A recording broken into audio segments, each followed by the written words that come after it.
Hello, chat. How are you guys doing today? It feels weird to be whispering, I'm not gonna lie. Hello, Capo. Welcome, welcome. Yes, this is an interesting category, isn't it? We're trying this out today. It's gonna be cursed. Hello, Omachi. Welcome in.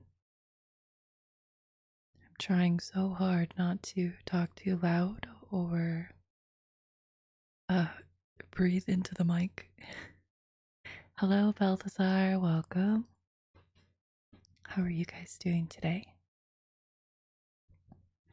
Okay, so this stream is cursed.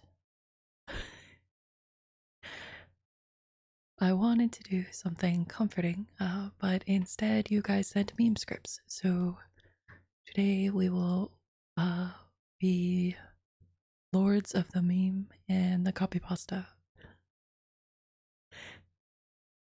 Hello, Priv Caboose. ASMR enjoyers typically like a little breathing into the mic. Gives a more echoey vibe. Okay, good to know. Well, too bad. Sorry, I'm trying not to laugh. So, since I don't have a 3DO, I thought that the best option would be to just do script reading. And I would like to do normal ASMR one day, but instead you get this. But how are you guys doing today? I was taking a nap earlier on my sofa. And hello, Cody. Welcome. Sorry, no puffer for you today. Is it first of everything? Yes. I don't know how many people read cursed things on ASMR, but today we shall. We shall invent the meta, I guess. Anyways, so I was taking a nap on my sofa earlier, and I was under the blanket, and it was time to get up and be a normal human being instead of part sloth. So I went and I kicked my blanket off of my feet, and I promptly kicked my foot into the wall. And now I believe I have bruised my toes. So how is your Friday going? Because that's how mine is going today. You were imploding on the puffer anyways. Vibes must be secured. Yes, I did try to turn everything off. I do not have pizza toes, Cody. I don't know why you think I have pizza toes. You know, Risa is doing this thing where she takes absurd questions from chat and asks for advice. So, you know what I did? I submitted a question saying, my chat keeps telling me I have pizza feet. How do I get them to stop? So we will see what Risa in her infinite wisdom has to say. Right, and he's been a little sore lately. Might be overworking it. Oh, no. And not quite the same as accidentally smashing your toes into the wall, but sounds equally painful nonetheless.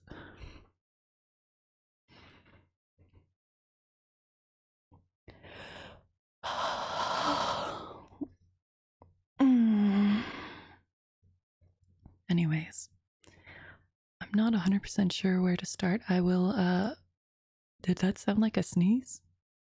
That was a yawn.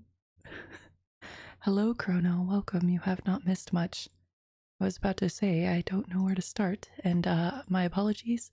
I did only transcribe one of the Sonic videos. I'm doing good so far. Okay, that's great. Yeah, I wanted to transcribe the other cursed Sonic stuff, but we do only have one. I do, however, have 3 different versions of the Navy SEAL copypasta to read. So we will be reading 3 different versions. The regular version, I don't even know what to call this version, and the uwu version.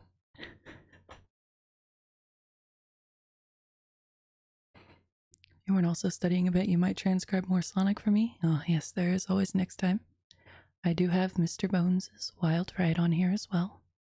Yes, yes, we do have the Iwu version. I do also have, on my soundboard, in case I don't feel like cursing a lot, I have, the Tutudu. And I made sure to make it quieter. Just to make this a little more cursed than usual. But yes, if there are any other particular copypastas that you would like me to read, feel free to link them at any point and they shall be considered.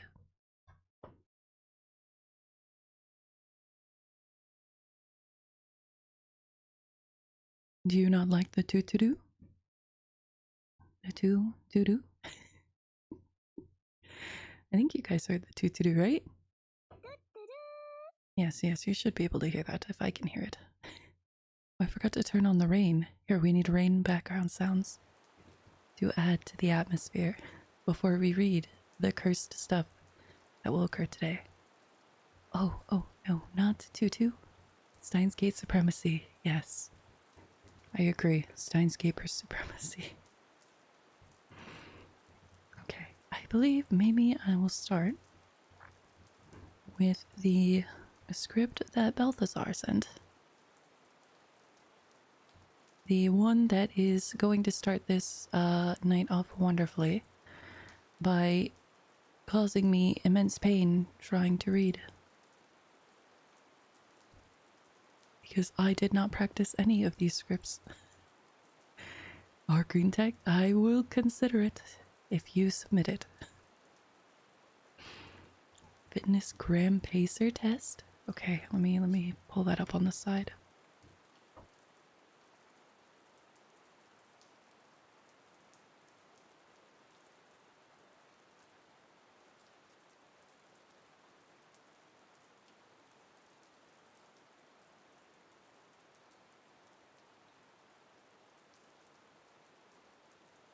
That is a weird copypasta, but okay.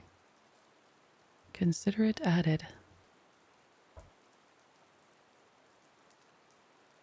Love the pacer test. Go to what 9001. Guys, I have never willingly gone to 4chan on my own.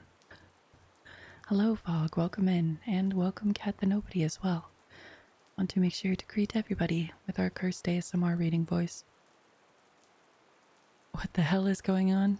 This is a cursed copypasta reading stream. It is what it is. Maybe some of you will fall asleep today. And maybe some of you will have nightmares.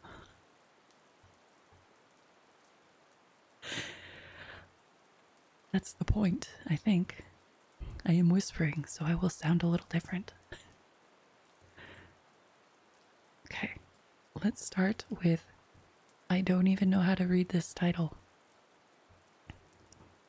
Gerard Nolst, Trinites the Chaos, 1922.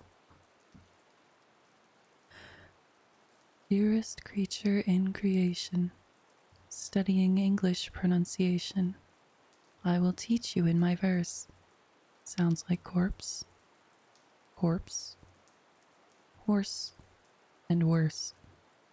I will keep you, Susie, busy. Make your head with heat grow dizzy. Tear in eye, your dress you'll tear. Queer fair seer, hear my prayer. Pray console your loving poet. Make my coat look new, dear, sew it. Just compare heart, here, and heard, dice and diet, lord and word, sword and sword, retain and Britain. Mine the latter, how it's written. Maid has not the blade of bade. Say said, paid, laid, but played. Blood. Oh no, I've already messed up. Now I surely will not plague you. with such words as vague and you? But be careful how you speak. Say gush, bush, stake, streak, break, bleak. Oh. Previous, precious, fuchsia, via, recipe, pipe, studding sail, choir, woven oven, howl and low, script, receipt, shoe, poem, toe. Say expecting fraud and trickery, daughter, laughter, and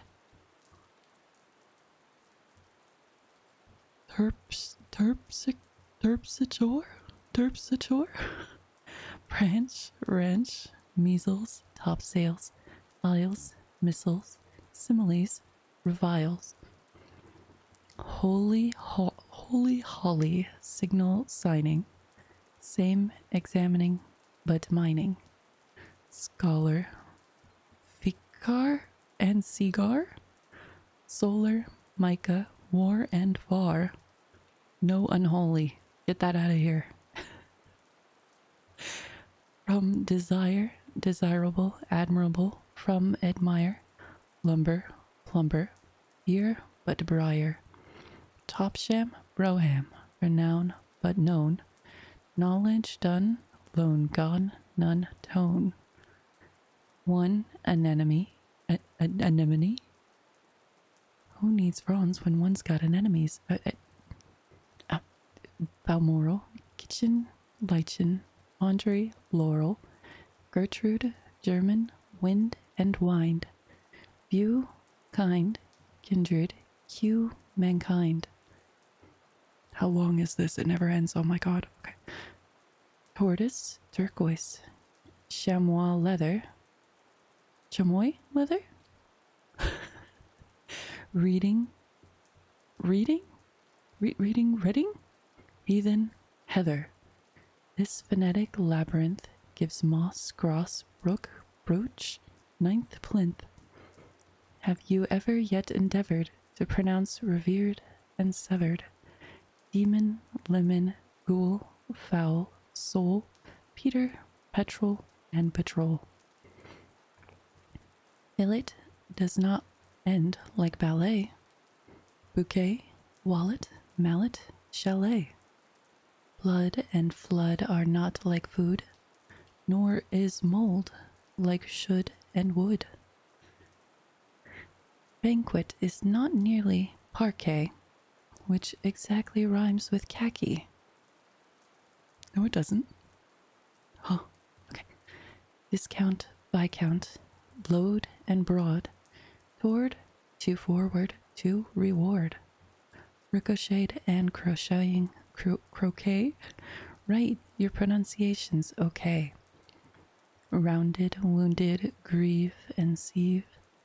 Friend and fiend, alive and live. Is your R correct in higher? Keats asserts it rhymes with Thalia? Hue but hug, and hood but hoot. Buoyant, minute but minute. It never ends. Say abscission with precision. Now position and a transition. Would it tally with my rhyme if I mentioned paradigm? 2 pence, 3 pence, teas are easy, but cease, crease, grease and greasy, cornice, nice, valise, revise, rabies, but lullabies. I don't want no lullabies with my rabies, guys. Of such puzzling words as nauseous, rhyming well with cautious, tortuous, you'll envelop lists, I hope, in a linen envelope. Would you like some more? You'll have it. A feet of it, David, David. 2 abjure, 2 perjure. Chic does not sound like check, but ache. No, it doesn't. Liberty, library, heave and heaven. Rachel, lock, mustache, 11. We say hallowed, but aloud. People, leopard, toad, but vowed. Mark the difference, moreover, between mover, plover, dover, leeches, breeches, wise, precise, chalice, butt, police, and lice. Camel, constable, unstable, principal, disciple, label. Petal, penal, and canal. Wait, surmise, plate, promise, pal. Sweet, oh, I messed up. Suit, sweet, ruin, circuit, conduit, rhyme with shirkit and beyond it. But it is not hard to tell why it's pal, mall, but Paul Mall. Muscle, muscular, gal, iron, timber, climber, bullion, lion, worm and storm, chase, chaos, chair, senator, spectator, mayor, ivy, privy, famous, clamor, has the a dracom and hammer, pussy, hussy, and possess, desert, but dessert, address. Golf, wolf, countenance, lieutenants. That's me. Hoist in lieu of flags but pennants. Courier, courtier, tomb, bomb, comb. Cow but cowper, some and home. Soldier, soldier, blood is thicker. Quoth he, than liquor or liquor. Making it is sad but true. In bravado, much ado. Stranger does not rhyme with anger, neither does devour with clangor. Pilot, pivot, gaunt but aunt, font, front, want, grand, and grant. Arsenic, specific, scenic, relic, rhetoric, hygienic. Gooseberry, goose, and close but close. Paradise, rise, rose, and dose. My god, this thing never ends. Okay. Say, inveigh, nay, but, inveigle. Make the latter rhyme with eagle. Mind, meandering, but mean. Valentine and magazine. And I bet you, dear, a penny. You say manifold, like many. Which is wrong, say rapier, peer, tear, one who ties. But tire. Oh, I messed it up. Okay. Arch, archangel, pray, this airing, rhyme with herring or with stirring. Prison, bison, treasure trove. Treason, hover, cover, cove. Perseverance, severance, ribald. Rhymes with piebald, but doesn't. With nibbled. Phaeton, paean, gnat, gat, gnaw. Lean, psychic, shown, bone, shawl? Don't be down my own but rough it. And distinguish buffet, buffet. Rude, stood, roof, rook, school, wool, boon. Worcester, Boleyn, to impugn. Say in sounds correct and sterling. Hearse, here, hearken, year, and yearling. Evil devil, mezzotint. Mind the Z, a gentle hint. Now you need not pay attention to such sounds as I don't mention. Sounds like pores, pause, pores, and pause, rhyming with the pronoun yours. Nor are proper names included, though I often heard, as you did, funny rhymes to unicorn. Yes, you know them, Vaughn and Struckon? I'm probably messing this up. Okay. No, my maiden, coy and comely. I don't want to speak of Cholmendoli. No, yet fraud compared to with proud is no better than MacLeod. But mind trivial and vile, tripod, menial, denial, troll and trolley, realm and dream, schedule, mischief, schism and scheme, argyle, gill, argyle, gill, surely may be made to rhyme with raleigh. But you're not supposed to say. PK rhymes with sobriquet. Had this invalid, worthless documents, how pallid, how uncouth he, couchant looked, when for Portsmouth I had booked.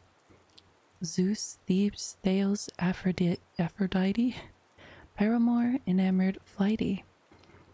Episodes, antipodes, acquiesce, and obsequies. Please don't monkey with the geyser. Don't peel taters with my razor. What? Rather say in accents pure, nature, stature, and mature. Pious, impious, limb, climb glumly. Worsted, crumbly, dumbly. Conquer, conquest, vase, phase, fan. Wan, sedan, and artisan. The will surely trouble you more than the ch, or w. Say then these phonetic gems, Thomas Time, Teresa, and Thames. Thompson, Chatham, Waltham, Streatham. There are more, but I forget 'em. Wait, I've got it. Anthony, lighten your anxiety. The archaic word albeit does not rhyme with 8, you see it. With and forthwith, one has voice, one has not, you make your choice. Shoe goes does asterisk? Now first say finger, then say singer, ginger, linger. Real, zeal, mauve, gauze, and gauge. Marriage, foliage, mirage, age. Hero, herong, query, very. Perry, terry, furry. Fury, very. Dost, lost, post, and doth. Cloth, loth. Job, job. Blossom, bosom, oath. Foe, oppugnant, keen oppugners. Bowing, bowing, banjo tuners. Holm you know, but knows canoes. Puisne truism use to use. Though the difference seems light, we say actual, but victual. Seat, sweat, chaste, cast, lay, ate, height, put, nut, granite, and unite.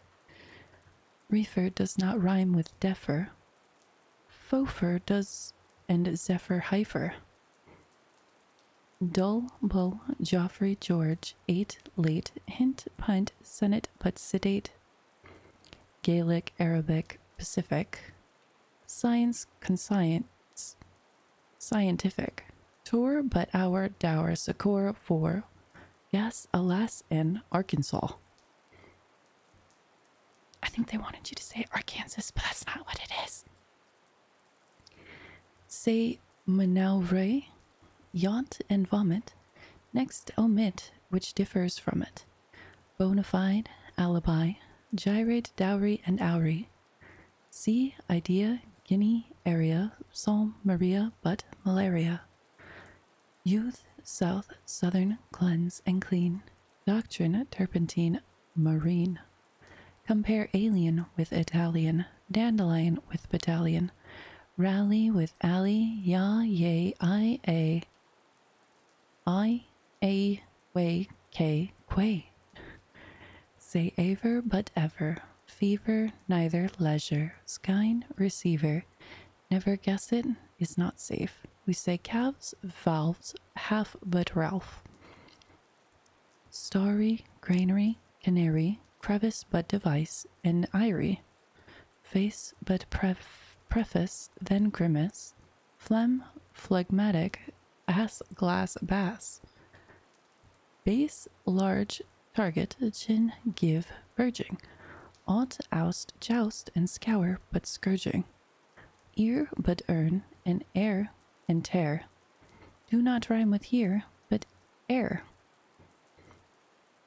Mind the O of off and often, which may be pronounced as orphan with the sound of saw and sauce. Also soft, lost, cloth, and cross. Pudding, puddle, pudding, pudding? Yes, at golf it rhymes with shutting. Respite, spite, consent, resent. Liable, but Parliament. 7 is right, but so is even. Hyphen, Ruffin, Nephew, Stephen. Monkey, donkey, clerk, and jerk. Asp, grasp, wasp, emest, cork, work. A of valor, vapid vapor. S of news, compared newspaper. G of gibbet, gibbon, gist. I of Antichrist, and Chris. Differ from divers and divers. Rivers, strivers, shivers, fivers. Once but nonce. Toll, dole, but roll. Polish, polish, pull, and pull. Pronunciation, think of psych, is a paling, stout, and spiky. Won't it make you lose your wits writing groats and saying grits? It's a dark abyss or tunnel strewn with stones like Roguelock Gunwale, Islington and Isle of Wight, housewife verdict and indict. Don't you think so, reader, rather? Saying lather, bather, father. Finally, which rhymes with enough, though through bow, cough, hoff, soft, tough, hiccup has the sound of sub. My advice, give it up. Oh my god, okay, that was way too long, guys. That was way too long. Alright, thank you for the follow, Dark Moon Trophy, and Yandere Addicted, and Bodhi Shark. And hello, Froman. Hello, Alpha. How are you? And hi to you as well, Lunar Oatmeal. This was the longest thing. Inner detail, the way the camera moves. Nice. Yeah. Hypnotic? Okay, good. I can make it more cursed. I can make it go 1,000,000 miles an hour, but I won't. Oh my god. Jesus Christ. Well, I guess if we're going to start with a tongue twister, we'll start with that one. Alright, let me see what the next thing you guys wanted me to read was. Oh, okay. Next is the Sonic script, guys. Okay, give me 1 sec to hydrate. I need to be a hydrate homie.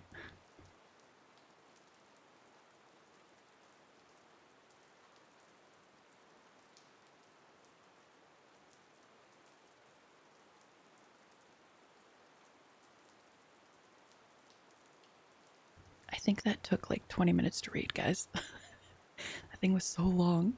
It was a warm-up. A warm-up? Okay. I'm gonna read the cursed Sonic transcript that I made, guys. You know, the things I do. Alright, here we go. The scene opens with Sonic and Jet racing down a tunnel, weaving in between cars.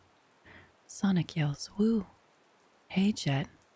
Hope you like your silver medal," as he hovers between the cars at max speed, gaining distance on Jet.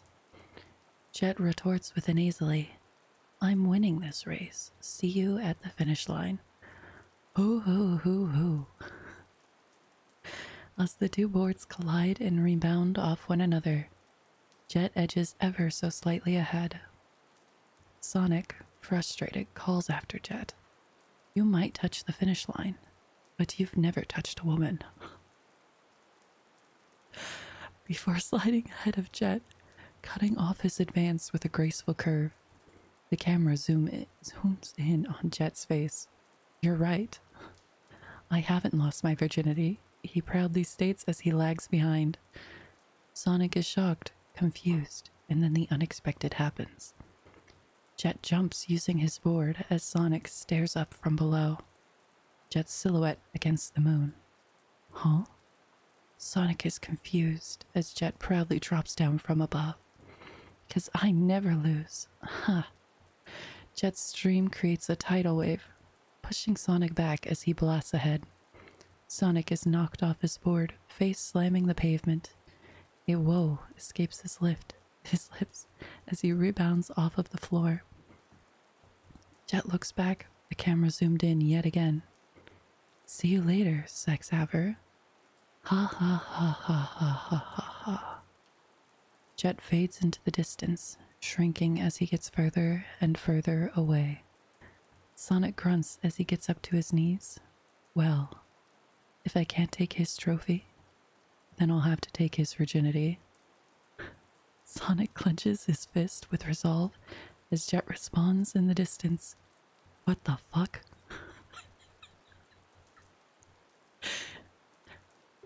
I hope you guys are proud. Yes, I described the scene. I couldn't just do the script. That's why it took me so long to transcribe this, and that's why it's 300 words.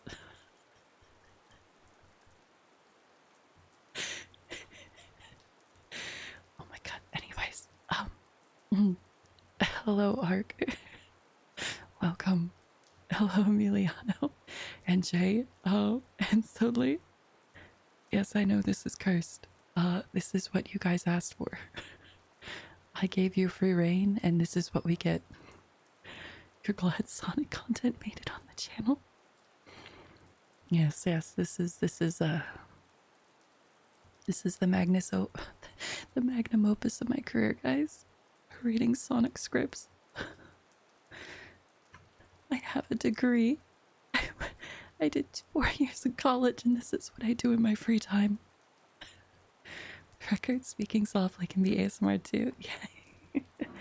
I am trying to talk softly. Like if I were whispering, it would sound a little bit more different and monotone. So I felt like if I just talked really quiet instead, that was a little bit better.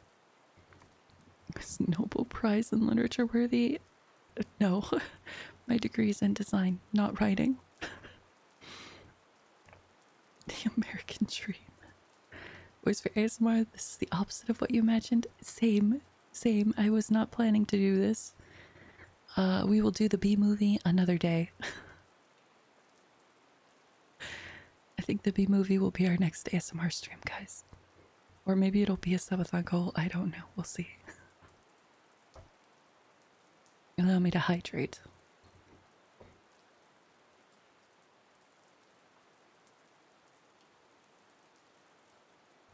But is the A movie a meme like the B movie is? I am. Yep, I'm an ASMR artist, guys. Water, earth, fire, air. My grandmother used to tell me stories about the old days, a time when the Avatar kept peace between the water tribes, Earth Kingdom, Fire Nation, and Air Nomads. But that all changed when the Fire Nation attacked. Only the Avatar, master of all 4 elements, only he could stop the ruthless firebenders. But when the world needed him most, he vanished. 100 years have passed and the Fire Nation is nearing victory in the war. 2 years ago, my father and the men of my tribe journeyed to the Earth Kingdom to help fight against the Fire Nation, leaving me and my brother to look after our tribe. Some people believe that the Avatar was never reborn into the Air Nomads, and that the cycle is broken. But I haven't lost hope. I still believe that somehow, the Avatar will return to save the world. Just trying to make terrible jokes. Okay. That's what I figured. Okay. Let's see what else you guys wanted me to say. I'll probably say Ben Drowned for last, I think, because it's also very long and it's more creepypasta.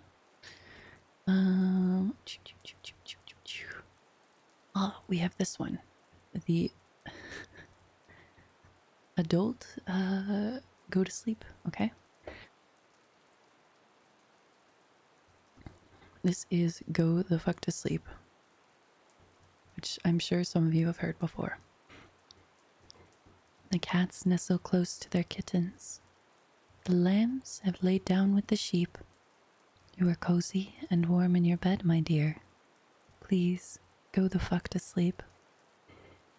The windows are dark in the town, child. The whales huddle down in the deep. I'll read you one very last book if you swear. You'll go the fuck to sleep. The eagles who soar through the sky are at rest, and the creatures who crawl, run, and creep. I know you're not thirsty. That's bullshit. Stop lying. Lie the fuck down, my darling, and sleep. The wind whispers soft through the grass hun. The field mice, they make not a peep. It's been 38 minutes already. Jesus Christ, what the fuck? Go to sleep. All the kids from daycare are in dreamland. The froggy has made his last leap. Hell no, you can't go to the bathroom. You know where you can go? The fuck to sleep. The owls fly forth from their treetops. Through the air they soar and they sweep. The hot crimson rage fills my heart, love. For real, shut the fuck up and sleep. The cubs and the lions are snoring. Snore. Oh, wait, was I supposed to snore? Wrapping in a big, snuggly heap. How come you can do all this other great shit, but you can't lie the fuck down and sleep? The seeds slumber beneath the earth now, and the crops that the farmers will reap. No more questions. This interview's over. I've got 2 words for you, kid. Fucking sleep. The tiger reclines in the Siberian jungle. The sparrow has silenced her cheep. Fuck your stuffed bear. I'm not getting you shit. Close your eyes, cut the crap, sleep. Flowers doze low in the meadows and high on the mountains so steep. My life is a failure. I'm a shitty ass parent. Stop fucking with me, please, and sleep. The giant pangolins of Madagascar are snoozing as I lie here and openly weep. Sure, fine, whatever. I'll bring you some milk. Who the fuck cares? You're not going to sleep. This room is all I can remember. The furniture is crappy and cheap. You win, you escape, you run down the hall as I nod the fuck off and sleep. Bleary and dazed, I awaken to find your eyes shut, so I keep my fingers crossed tight as I tiptoe away and pray that you're fucking asleep. We're finally watching our movie. Popcorn's in the microwave. Beep. Oh shit, god damn it, you've got to be kidding. Go the fuck back to sleep.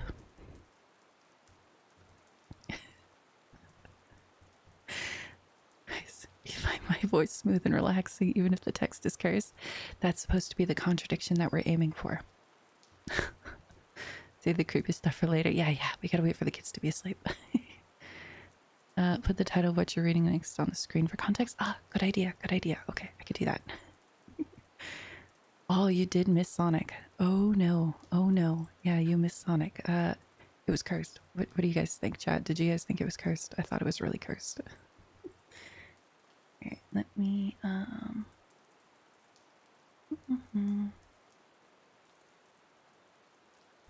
We're not doing shots. Oh wait, it's not on shots. Okay, so that was... Let me see what I want to read next. Well,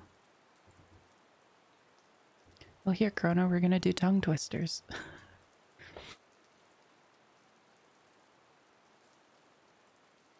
Sounds good. Sounds good, Capo. You can go to sleep if you need to. Your never lose streak is over. I see. You did lose in this case.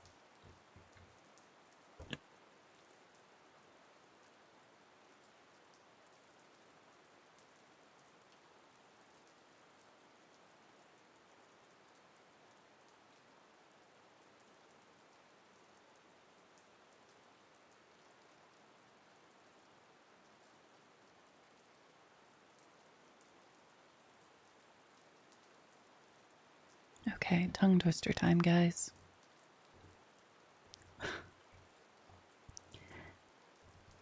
Pad kid board, curd pulled cod. Is it harder to toot or to tutor 2 tutors to toot? Brisk brave brigadiers brandished broad bright blades. If you must cross a course, cross cow. Oh wait, I wasn't reading the whole thing. Oh god, let me go back up, let me restart.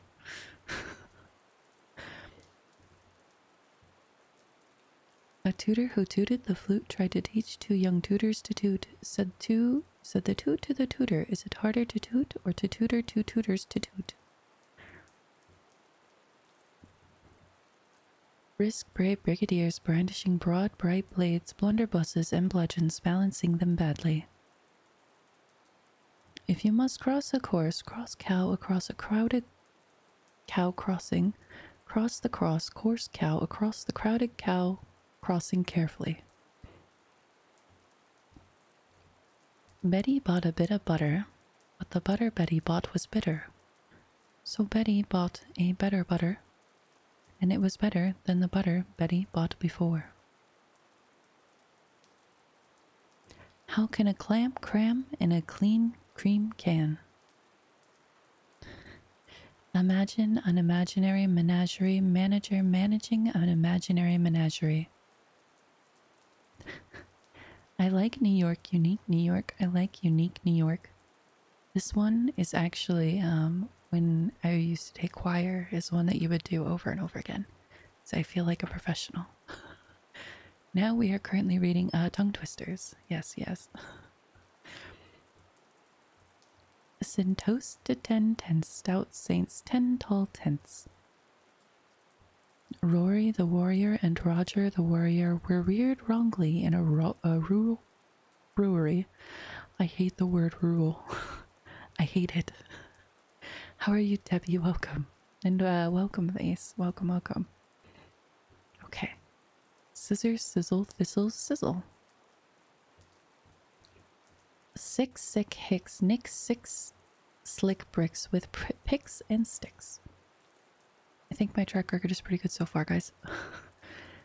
I wish to wish the wish you wish to wish, but if you wish the wish the witch wishes, I won't wish the wish you wish to wish. She sells seashells by the seashore. The 33 thieves thought that they thrilled the throne throughout Thursday. Actually, interesting story. As a child, I had a lisp. So my dad used to make me do see Sammy spit at the spotted snake over and over and over again in order to get rid of my lisp. It was brutal. I think it worked though. Any noise annoys an oyster, but a noisy noise annoys an oyster more. I haven't heard the word fashizzle in at least a decade and a half. I hope that makes you feel old, Cody, because it makes me feel old too. Also, did you just sleep while you were driving? Oh no. Oh no, oh no. Pull off to the side if you get drowsy, guys. The sixth sick sheep's sick. Silly Sally swiftly shooed 7 silly sheep. 7 silly sheep, silly Sally shooed, shilly-shallied south. These sheep shouldn't sleep in a shack. Sheep should sleep in a shed. Which wristwatches are Swiss wristwatches? That one was hard. That one was hard, I'm not gonna lie. Can you can a canned can into an uncanned can like a canner can a canned can into an uncanned can? Ah. Fred fed Ted bread and Ted fed... I messed up. Okay. Fred fed Ted bread and Ted fed Fred bread. You need to play loud shit when you're driving. You can't risk your life. I'm the same. I'm the same. Eating also helps. Chewing on something helps you stay awake as well. 33 thirsty, thundering thoroughbreds thumped Mr. Thurber on Thursday. English can be understood through tough, thorough thought, though. Oh, okay, I get it. To sit in solemn silence in a dark, dull dock in a pestilential prison with a lifelong lock, awaiting the sensation of a short, sharp shock from a cheap and chippy chopper with a big black block. I slit the sheet, this sheet I slit, and on the slitted sheet I sit. Red lorry, yellow lorry. You're not usually listening to ASMR while driving? My apologies. A synonym for synonym. A synonym for cinnamon is a cinnamon synonym. 33,000 feathers on a thrush's throat. As he gobbled the cakes on his plate, the greedy ape said as he ate, The greener green grapes are, the keener keen apes are to gobble green grape cakes. They're great. Around the rough, rugged rock, the ragged rascal rudely ran. A loyal warrior will rarely worry why we rule. Sheena leads, Sheila needs. He threw 3 free throws. 2 tiny timid toads trying to trot to Terrytown. A skunk sat on a stump and thunk the stump skunk. Oh, dang it, I messed up. Ugh. You gobble cakes too? Cody, I would bonk you, except it's off right now.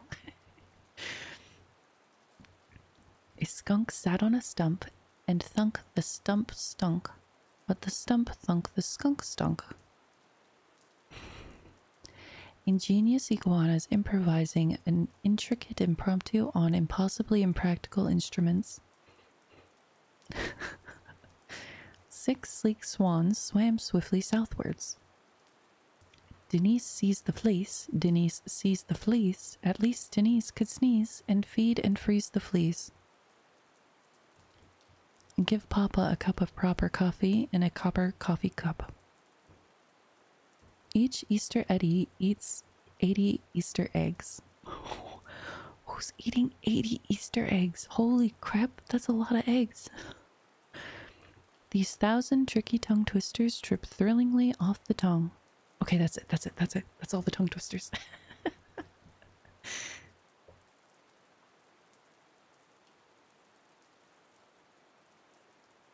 But yeah, when you inquire, the 2 tongue twisters that they have you say are unique, New York, New York's unique, unique, New York, New York's unique. The other one is red leather, yellow leather, red leather, yellow leather, red leather, yellow leather, red. So you have to practice them a lot. That's a huevo muncher, yeah. A lot of twisting in those twisters, agreed. Thank you for the follow, Omachi. Were you not following me, Omachi? Wow. Wow. Wow, you hung out this much and never followed? You joined my Discord before you followed? I'm just kidding. Thank you, Alpha. Alright, what else do we have? What the heck, Omachi? Oh, you wanted the Fitness Gram Pacer test, right? Okay, let's read that. The Fitness Gram Pacer test is a multi-stage aerobic capacity test that progressively gets more difficult as it continues. The 20-meter pacer test will begin in 30 seconds. Line up at the start. The running speed starts slowly but gets faster each minute after you hear the signal. Beep.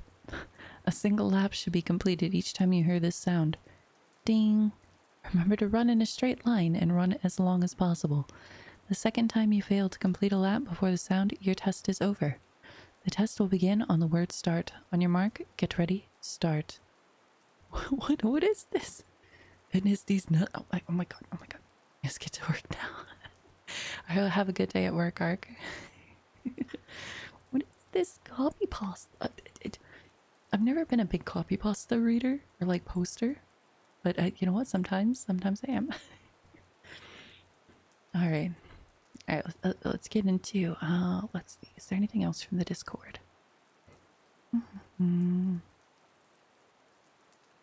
Okay, so the tongue twister. Okay. I think we got everything but Ben drowned from the Discord.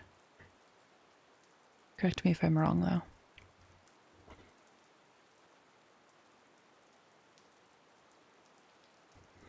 Okay. All right, so let's get reading more copypastas. Copypasta time. Copypasta time. All right, fine. We'll do Navy SEAL time. Just send me Sonic fandom scripts next time. Oh my god. You just sent me off. Oh boy. My ASMR is mid. What the fuck did you just say? I already messed up. What the fuck did you just fucking say about me, you little bitch? I'll have you know, I graduated at the top of my class in the Navy SEALs, and I've been involved in numerous secret raids in Al-Qaeda, and I have over 300 confirmed kills. I am trained in guerrilla warfare, and I'm the top sniper in the entire U.S. Armed Forces. You are nothing to me, but just another target. I will wipe you the fuck out with precision the likes of which has never been seen before on this earth. Mark my fucking words. You think you can get away with saying that shit to me over the internet? Think again, fucker. As we speak, I am contacting my secret network of spies across the USA, and your IP is being traced right now.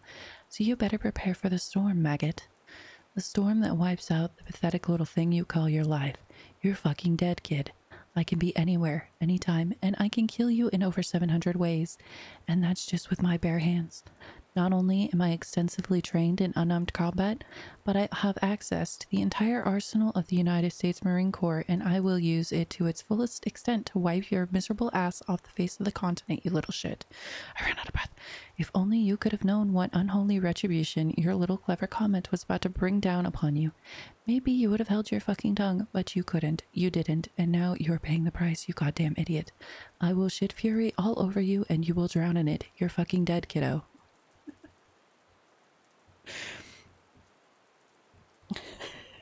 You want me to call you a bitch? Why? Oh my god, is that why he's throwing bananas at you? I see. Okay. That's okay. I have 2 more versions of the script, guys. Alright, here's the second version. I don't know what to call this version. What the darn diddly doodly did you just say about me, you little witcheroony? I'll have you know, I graduated top of my class at Springfield Bible College, and I've been involved in numerous secret missions trips into Capital City, and I have over 300 confirmed baptisms. I am trained in the Old Testament, and I'm the top converter in the entire church mission group. You are nothing to me but another heathen. I will cast your sins out with the precision the likes of which has never been seen before in heaven. Mark my diddly-iddly words. You think you can get away with saying that blasphemy to me over the internet? Think again, frienderino. As we speak, I am contacting my secret network of evangelists across Springfield, and your IP is being traced by God right now. So you better prepare for the storm, Magarino. The storm that wipes out the diddly little thing you call your life. You're going to church, kiddly-widdly. Jesus can be anywhere, anytime, and he can turn you to the gospel in over infinity ways, and that's just with his bare hands.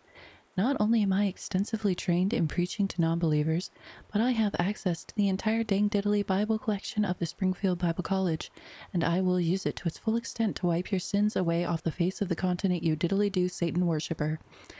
If only you could have known what holy retribution your little clever comment was about to bring down upon you from the heavens, maybe you would have held your darn diddly funderoo king tongue.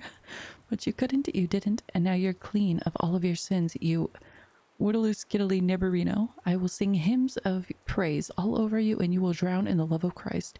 You're farn foodily, flank fiddly reborn, kiddo diddly. It's harder at you. Oh my god. Oh my god. Okay. Hang on, let me see what else you guys are sitting. There's a snug version. You want me to see the uwu? What's the uwu face? What would the uwu face be? Uwu? You mean like my, like this face? Is this my uwu face? Oh no, not this one. This one? Is this one my uwu face? Oh, I could do this one for the next one, actually. This is perfect. Anyways.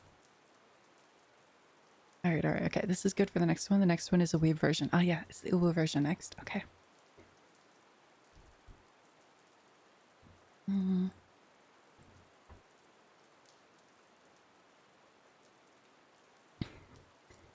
Nani the fuck did you just fucking imasu about watashi you chisai bitch desu ka?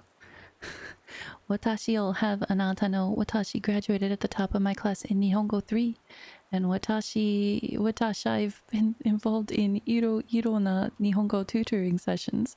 And watashi have over 300 perfect test scores.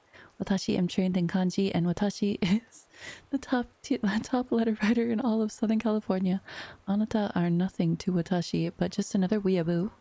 Watashi will kuroso anata the fuck out with vocabulary the likes of which has never been mimasu'd before on this continent. Mark watashi no fucking words. Anata thinks anata can get away with this hanashimasing that kusu to watashi over the interneto. Omo again, fucker. As we have Hanashimasu, Watashi am contacting Watashi no secret netto of otakus across the USA, and Anata no IP is being traced right now, so you better junbi shimasu for the ame ujimushe, the ame that could korosus the pathetic chisai thing Anata ka calls Anata no life. You're fucking shinimashita akachan.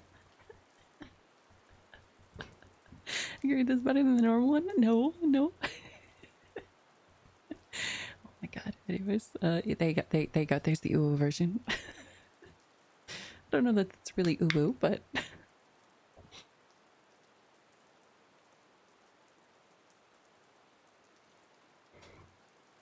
that concludes our Navy SEAL section. We want off this ride. Oh, here we'll go to Mr. Bones' ride then. Where's Mr. Bones? Mr. Bones. Mr. Bones. Oh, here you go. Just for you. I was. Oh, here. Wait. You like where my career is going? Is it on an upward trajectory? Okay. I was in Busch Gardens on vacation. I was wandering around, trying to decide what to ride. That's when I noticed a ride that hadn't been there the last time I visited. It was weird because it had never been advertised and there was nothing on the map about it. I figured, what the hell, and got in line. Surprisingly, the line wasn't very long. I only waited about 10 minutes to get on. It's one of those motor car rides, which is kind of weird because they already had one elsewhere in the park. Why would they open up a second one? After buckling in, I looked up ahead and froze. There was a giant skeleton up ahead, tipping a hat to me with a sign over his head. No, I whispered. The sign read, Mr. Bones' Wild Ride. I struggled with my restraints, but they wouldn't come off. I begged the employee controlling the ride to help me and that I had changed my mind, but he ignored me. My car started moving, and I screamed in terror. Up ahead, the track stretched on for what seemed like forever. I want to get off Mr. Bones' Wild Ride. The full version? Oh, that cut down? Oh, no, I don't. That's all I have. If you have another version, I could read it though. Okay. I think this one's a creepypasta. Let's not do that one yet. Good enough. Do it? Oh, here, you want the do it script. Okay, I'll do that one next. I bet you didn't even know I had that one. Where did it go?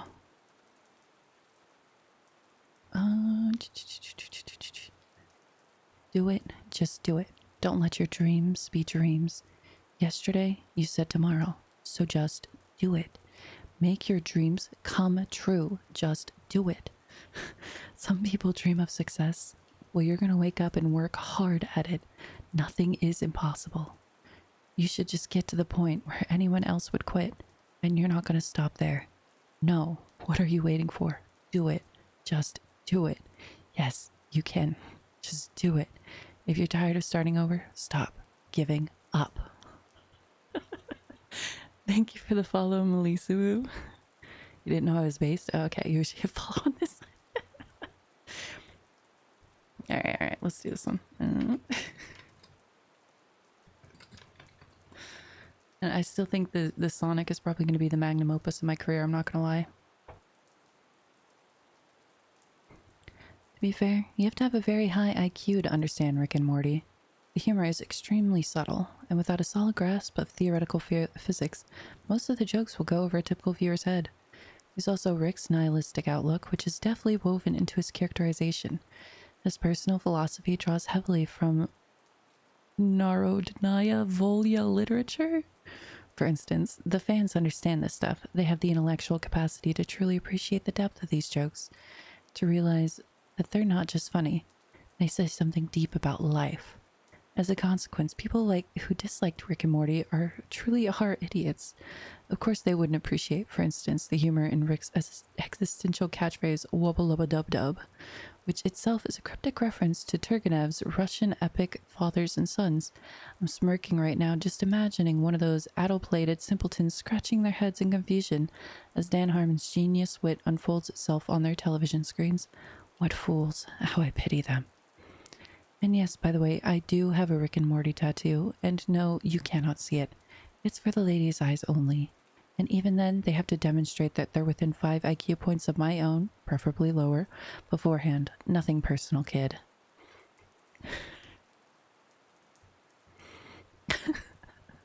I've actually never watched Rick and Morty, guys. I think that means I'm low IQ. Oh, here we go. Here's another one. It's another classic. Koalas are fucking horrible animals. They have one of the smallest brain-to-body ratios of any mammal. Additionally, their brains are smooth. A brain is folded to increase the surface area for neurons. If you present a koala with leaves plucked from a branch, laid on a flat surface, the koala will not recognize it as food. They are too thick to adapt their feeding behavior to cope with change. In a room full of potential food, they can literally starve to death. This is not the token of an animal that is winning at life. Speaking of stupidity and food, one of the likely reasons for their primitive brains is the fact that additionally to being poisonous, eucalyptus leaves, the only thing they eat, have almost no nutritional value. That's why they can't afford the extra energy to think. They sleep more than 80% of their fucking lives. When they are awake, all they do is eat, shit, and occasionally scream like fucking Satan. Because eucalyptus leaves hold such little nutritional value, koalas have to ferment the leaves in their guts for days on end. Unlike their brains, they have the largest hind gut to body ratio of any mammal. Many herbivorous mammals have adaptations to cope with harsh plant life taking its toll on their teeth. Rodents, for instance, have teeth that never stop gnawing. Some animals only have teeth on their lower jaw, grinding plant matter on bony plates in the tops of their mouths. Others have enlarged molars that distribute the wear and break down plant matter more efficiently. Koalas are no exception. When their teeth erode down to nothing, they resolve this situation by starving to death, because they're fucking terrible animals. Being mammals, koala raise their joeys on milk, admittedly one of the lowest milk yields to body ratio. There's a trend here. When the young joey needs to transition from rich, nourishing substances like milk to eucalyptus, a plant that seems to be making it abundantly clear that it doesn't want to be eaten, it finds it does not have the necessary gut flora to digest the leaves. To remedy this, the joey begins nuzzling its mother's anus until she leaks a little diarrhea, actual fecal pap, slightly less digested, which he then begins to slurp on. This partially digested plant matter gives him just what he needs to start developing his digestive system. Of course, he may not even have needed to bother nuzzling his mother. She may have been suffering from incontinence. Why? Because koalas are riddled with chlamydia. In some areas, the infection rate is 80% or higher. This statistic isn't helped by the fact that one of the few other activities koalas will spend their precious energy on is rape. Despite being seasonal breeders, males seem to either not know or care and will simply overpower a female. Regardless of whether she is ovulating, if she fights back, he may drag them both out of the tree, which brings us full circle back to the brain. Koalas have a higher than average quantity of cerebrospinal fluid in their brains. This is to protect their brains from injury should they fall from a tree. An animal so thick it has to have its little built-in special ed helmet. I fucking hate them. TLDR, koalas are stupid, leaky, SCI-riddled sex offenders, but hey, they look cute if you ignore the terrifying snake eyes and terrifying feet. Alright, what did I miss? Oh my god, oh my god, oh my god.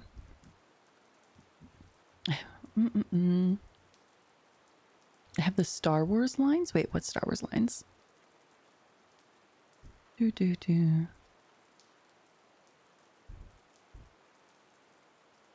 You watched Rick and Morty and you didn't get the humor?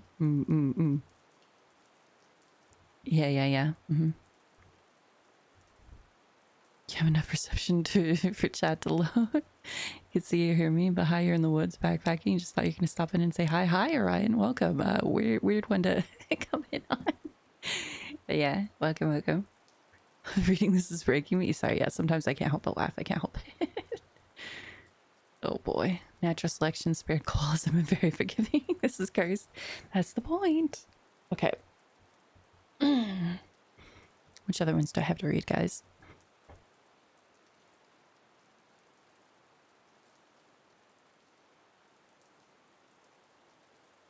She gets some eucalyptus leaves for dinner. I'm just kidding.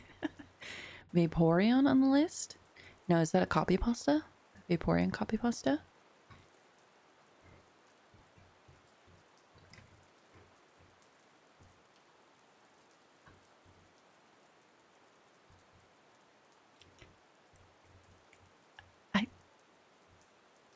Um.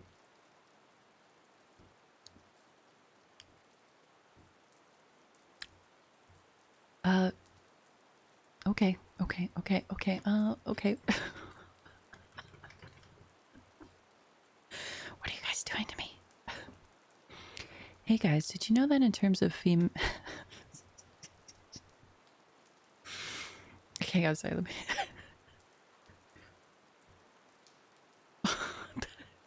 Alright, I'm gonna censor this one. Which one was my... Yeah, it's this one. Okay, okay, okay, it's this one. Hey guys, did you know that in terms of male human and female Pokemon breeding, Vaporeon is the most compatible Pokemon for humans?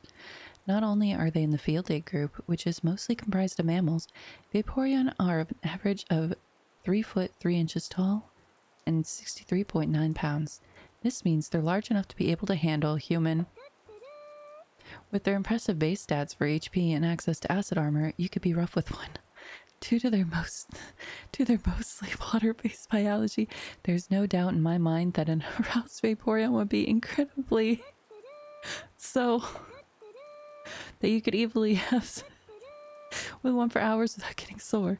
You can also learn the moves Attract, Baby Doll Eyes, Captivate, Charm, and Tail Whip, along with not having fur to hide, so it'd be incredibly easy for one to get you in the mood. With their abilities, water absorb and hydration, they can easily recover from fatigue with enough water.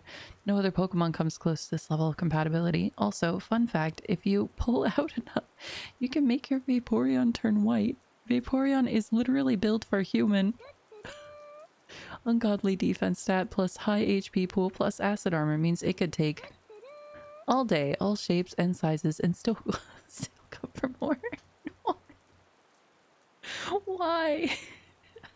Thank you for the follow, Xbrook. Why would you do this to me? Oh.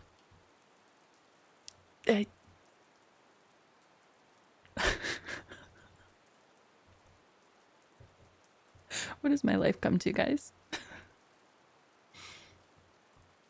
Alright. Points well spent. Oh my god, okay, okay. Okay, alright. What should I read next? Well,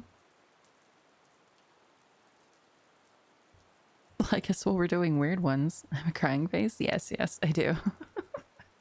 Becoming your favorite streamer? Aw, thank you. That's what I strive to be by reading cursed ASMR shit. You're thinking, oh, yeah. You're gonna go find a Vaporeon? I mean, get Panda? You mean Koala? I'm just kidding, Chrono. Have a good lurk. Lib bite of anguish. Oh my god. Alright, here's another one I found.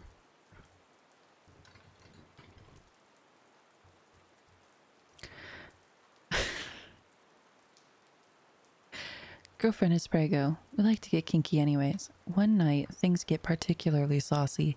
I'm sticking my noodle in her when I notice weird effing chunks coming out, so I turn on the lights. WTF, it's red everywhere, and she's obviously not on her period. I look up at her. She's got a glassy, jarred look on her face, and she's not answering. Oh shit, oh shit, oh shit, oh shit, oh shit.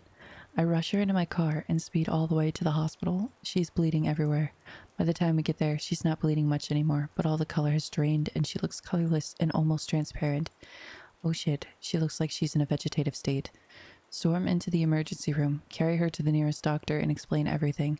He takes one look at her and says, "Sir, I'm sorry, there's nothing we can do."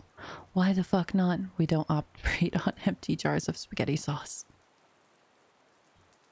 Hello, Jiroki. I'm sorry. Did you find something classy? Okay, you don't want that.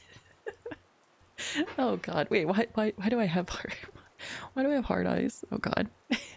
It's a jar of spaghetti sauce, guys. Prego the spaghetti sauce. Sorry, I think I started laughing at the end. I couldn't hold it.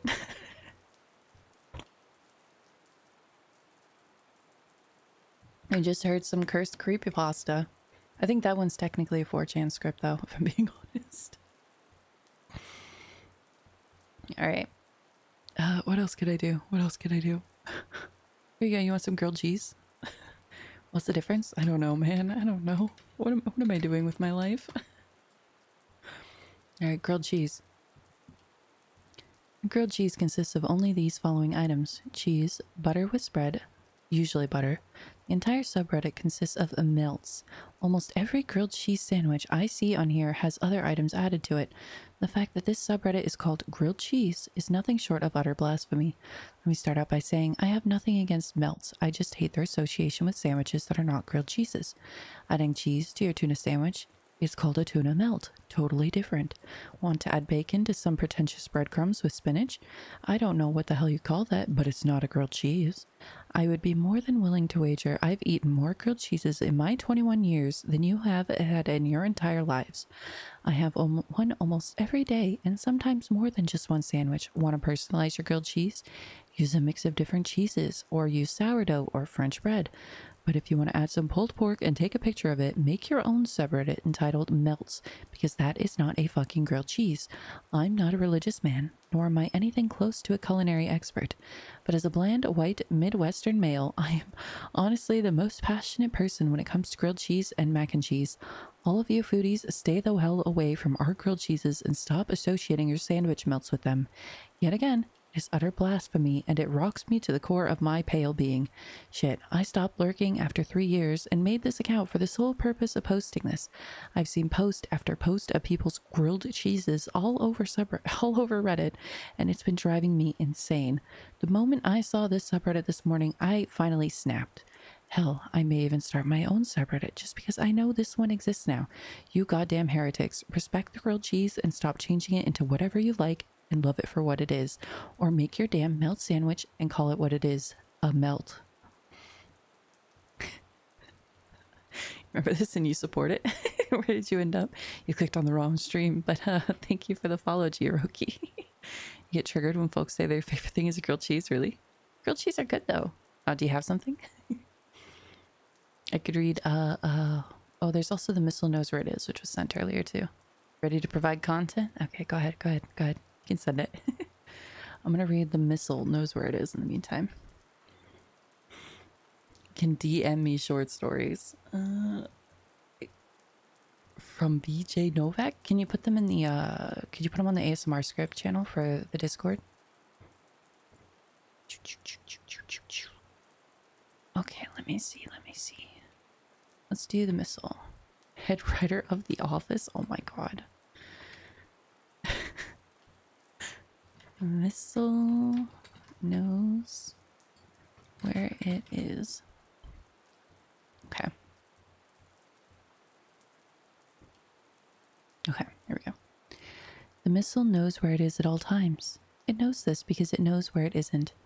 By subtracting where it is from where it isn't, or where it isn't from where it is, whichever is greater, it obtains a difference, or deviation. The guidance subsystem uses deviations to generate corrective commands to drive the missile from a position where it is to a position where it isn't, and arriving at a position where it wasn't, it now is.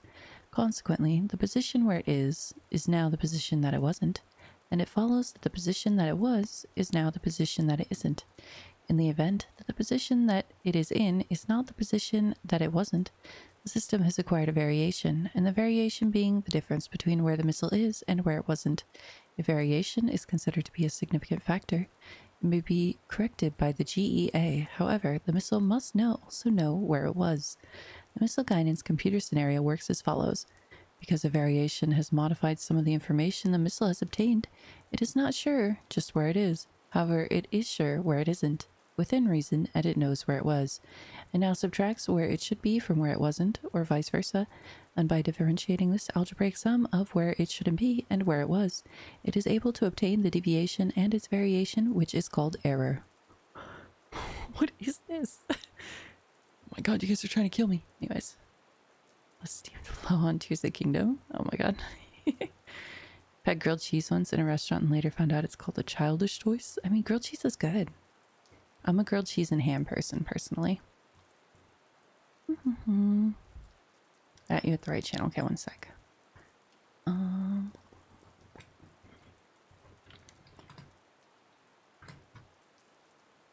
you found it. Okay.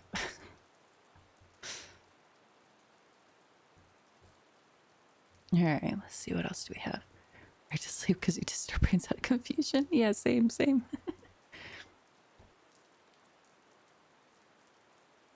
cheese and ham. I know, right? I like grilled cheese and ham. I mean, a melt. A melt. I like grilled cheese. I like cheese with ham melts. All right, let's see. What else do I have, guys? What else do I have? I did the koalas. Oh, here's one. Here's one to make you guys think you're crazy.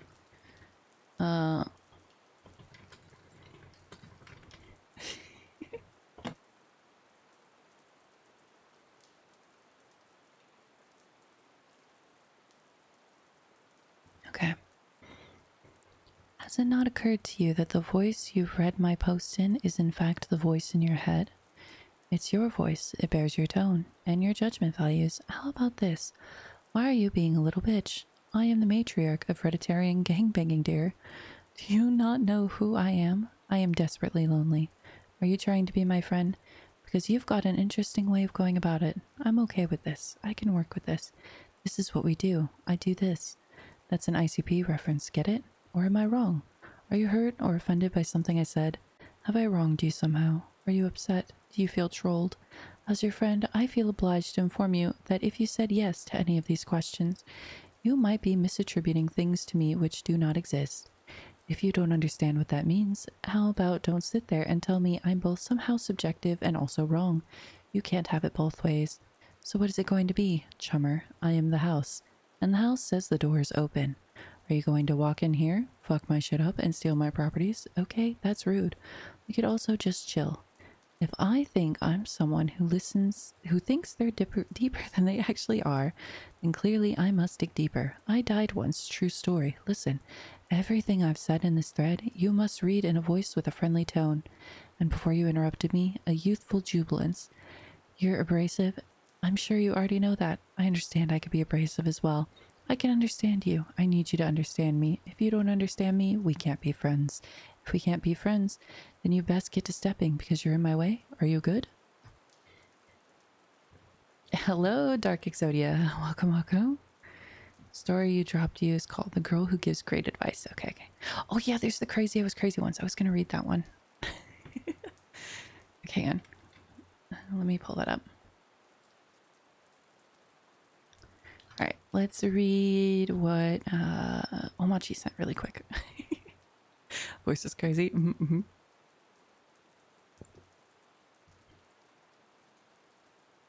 Okay. Well, she would say, and then narrow her eyes at the person she was talking to. What does your heart tell you? Sometimes she would use gut instead of heart. She switched those up sometimes. Yes, the friend would say, as the girl who gave great advice held her squint, and then added a slow, small nod, and 1.5 seconds later, you're right, thank you. You give the best advice. I feel so much better. Thank you. So this was the office? I think. That's how it happened most of the time, but sometimes her task was more complicated. Maybe it's like the girl who gave advice. This one? Okay. There were times the person would say, my heart tells me, or, oh wait, no, oh, I see you. Wait, okay, hang on. I see it twice.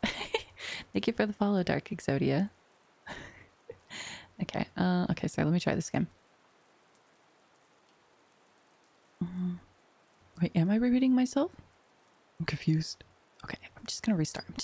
That's what we're gonna do. Well, she would say, and then narrow her eyes at the person she was talking to. What does your heart tell you? Sometimes she would use gut instead of heart. She switched those up sometimes. Yes, the friend. Oh, start at the beginning. Okay. At the beginning of which one? Okay. I'm gonna do this again. Well, she would say, and then narrow her eyes at the person she was talking to. What does your heart tell you? Sometimes she would use gut instead of heart. She switched those up sometimes. Yes, the friend would say, as the girl who gave great advice held her squint, and then added a slow, small nod 1.5 seconds later. Right, thank you. You give the best advice. I feel so much better. Thank you. That's how it happened most of the time, but sometimes her task was more complicated. There were times the person would say, my heart tells me, or my gut tells me, but would then say something in a tone of voice that made it sound like the person wasn't necessarily all that happy to be saying what he or she was saying. The girl who gave great advice knew how to handle these situations too. She would lower her head 30 degrees and tilt it back up after 2.5 seconds and ask at a slightly slower pace in a slightly lower voice, "And what does your..." And then she would either say gut or heart, just whichever one she hadn't said before. This was the part she had to be most careful about. Once she had said the same word as she had the first time, heart, twice, and the whole thing fell apart. And her first piece of advice hadn't worked. The second piece of advice always made everything all right. Yes, yes, now I know what to do. You give the best advice, everyone told her. The best, ever. Even though it seemed like her job was over, the girl who gave great advice knew she couldn't join in on the celebration just yet. First, she had to tilt her head down 37.5 degrees, and then, after 2.5 seconds, she had to look up at the person, nod slightly, raise both eyebrows at the same time, and smile. "Looks like you figured it out, huh?" was the message this conveyed, even though the problem was already solved by this point. It was this follow-through that would keep them coming back for advice the next time. After she was done with this part, she was really done, and she could do whatever she wanted to with her face, but she always did the same thing anyway. She smiled, a bright, true smile, just for herself, because she really did love being the girl who gave great advice. The girl who gave really good advice. Wait, it's covered by my mustache, guys. I mean, I put on my cute smile, but it was covered by my mustache. You guys ruined it. Hey, you gonna go out to dinner? Have a nice dinner, Goaty. Hopefully I do this again. Yeah, we're gonna read the B movie script next time. Do I want more? I think I have some other things to read. Hang on. Let's do the crazy. I was crazy once Copypasta.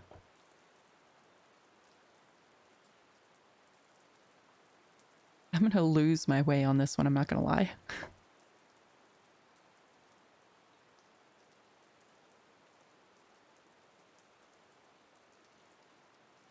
Okay.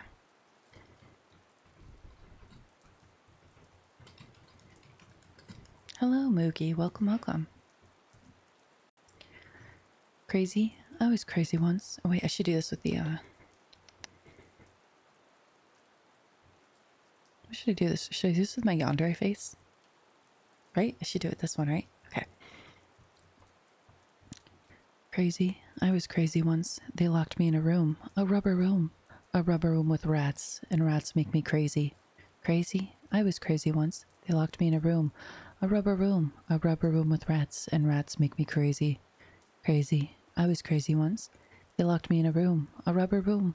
A rubber room with rats, and rats make me crazy. Crazy? I was crazy once. They locked me in a room. A rubber room. A rubber room with rats, and rats make me crazy. Crazy? I was crazy once. They locked me in a room. A rubber room. A rubber room with rats, and rats make me crazy. Crazy? I was crazy once. They locked me in a room. A rubber room. A rubber room with rats, and rats make me crazy. Crazy? I was crazy once. They locked me in a room. A rubber room. A rubber room with rats, and rats make me crazy. Crazy? I was crazy once. They locked me in a room. A rubber room. A rubber room with rats, and rats make me crazy. Crazy? I was crazy once. They locked me in a room. A rubber room. A rubber room with rats, and rats make me crazy. Crazy? I was crazy once. They locked me in a room. A rubber room. A room with rats. I messed up. A rubber room with rats, and rats make me crazy. Crazy? I was crazy once. They locked me in a room. A rubber room. A rubber room with rats, and rats make me crazy. Crazy? I was crazy once. They locked me in a room. A rubber room. A rubber room with rats, and rats make me crazy. Crazy? I was crazy once.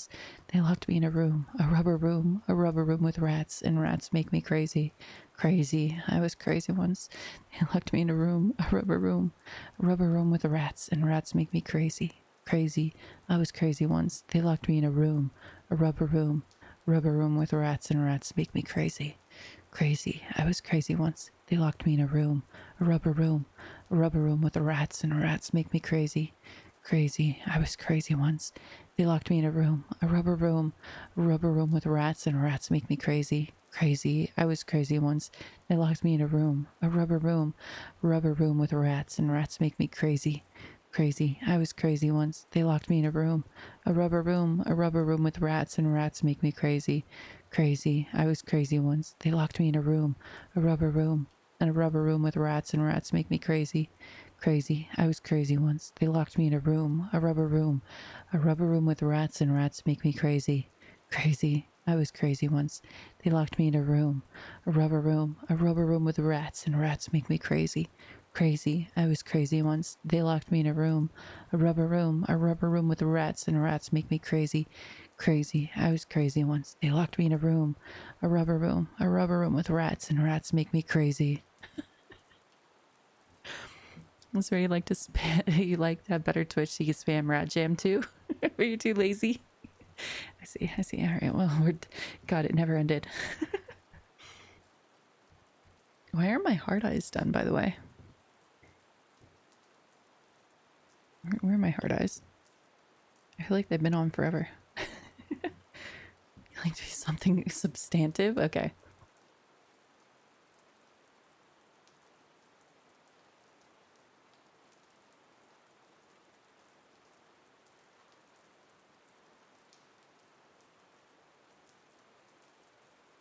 All right. You don't just want me to read I was crazy once over and over again? I see how it is. Okay. Never fall in love. The day she started as a secret agent, her boss told her one very important rule. Never fall in love. But she did fall in love, almost immediately.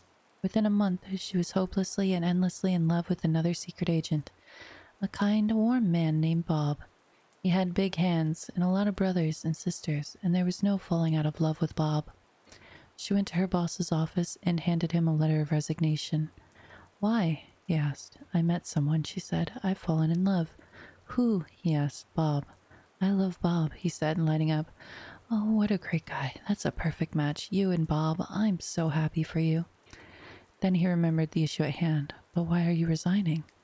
I broke the one and only rule you told me, she said. Never fall in love. I fell in love. Oh, honey, he laughed. That's not a real rule. I just knew you'd never find love if you were looking for it.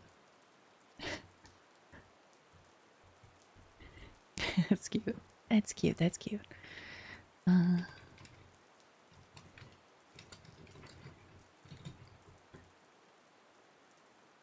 Roses are rose, violets are violet. I love you. I get it. It's called the Literalist Love Poem. Oh, I mistypoed, but that's okay. Chat rom-com comedies? Yeah, definitely. All right, what else do I have?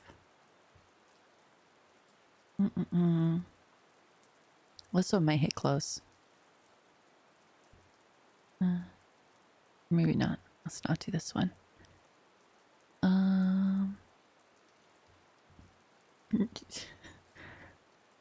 don't know what this one is, but I'm gonna read it. Wallo? I don't know what else to call it. You'll find some more, feel free. Bring your chin down to protect your neck while continuing to stare into his eyes. Bring up your hands and say, I don't want no trouble, you hear? Flex your traps and core. Slightly bend your knees. Here comes the important part. In a low voice, begin to say, wallo, wallo, wallo, wallo, wallo, wallo, wallo, slowly increasing in volume. You should be surprised by now. Begin to sway side to side and loosen all facial muscles and your anal sphincter and your Kegel muscle. By now, you should be pretty loud and your opponent will have stepped back and appear visibly shaken. Begin to piss and shit yourself and let your eyes roll into the back of your head. By now, you're chanting "Wollo, wollo, wollo, wollo, wollo" at the top of your lungs. He will run away. Everyone within a 1 mile radius will feel a terrifying presence within their soul. Marvel as you ascend into your planar form.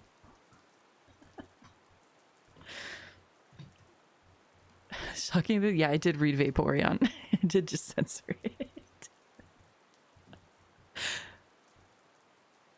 Okay, here's another one. I did read Vaporeon. Just heavily censored. Okay. Whenever I get a package of plain M&Ms, I make it my duty to continue the strength and robustness of the candy as a species. To this end, I hold M&M duels. Taking 2 candies between my thumb and forefinger, I apply pressure, squeezing them together until one of them cracks and splinters. That is the loser, and I eat the inferior one immediately. The winner gets to go to another round. I have found that, in general, the brown and red M&Ms are tougher, and the newer blue ones that are genetically inferior. I have hypothesized that the blue M&Ms as a race cannot survive long in the intense theater of competition that is modern candy and snack food world. Occasionally, I will get a mutation, a candy that is misshapen or pointier or flatter than the rest. Almost invariably, this proves to be a weakness, but on the very rare occasions, it gives the candy extra strength. In this way, the species continues to adapt to its environment. When I reach the end of the pack, I am left with one M&M, the strongest of the herd. Since it would make no sense to eat this one as well, I pack it neatly in an envelope and send it to M&M Mars, a division of Mars Inc., Hackettstown, New Jersey, 17840-1503 USA, along with a 3x5 card reading, "Please use this M&M for breeding purposes." This week, they wrote back to thank me and sent me a coupon for a free half-pound bag of plain M&Ms. I consider this grant money. I have set aside the weekend for a grand tournament. From a field of hundreds, we will discover the true champion. There can only be one. The one you posted before reading it aloud? Okay, hang on one sec.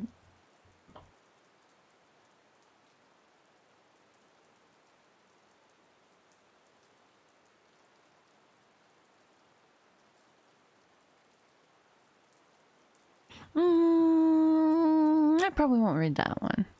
I don't want to border on might be offensive if I can avoid it. Alright, let's see, what else can I read? I could read this one. Alright. Anime is literally the best thing ever. All of you baka Americans who can't wrap your minds around it because you think your Hollywood films and TV shows, you are just stupid and wrong and need to stop speaking. Literally nobody likes your opinions except the other baka Americans that don't understand anime culture, and the fact that anime is truly a masterpiece of art, emotion, and plot development. The characters always develop so well, and so does the plot, and it is just like really good. Like literally just watch it and you will understand, you stupid white people. Okay, I am white, but I like anime, so I'm basically Japanese at this point. Anyways, back to the subject. Have you ever heard of the best anime ever, Redo of Healer?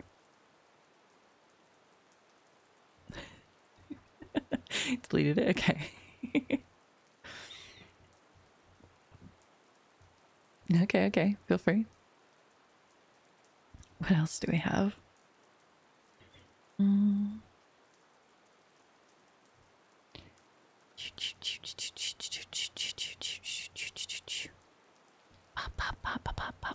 I could read this one about the moon.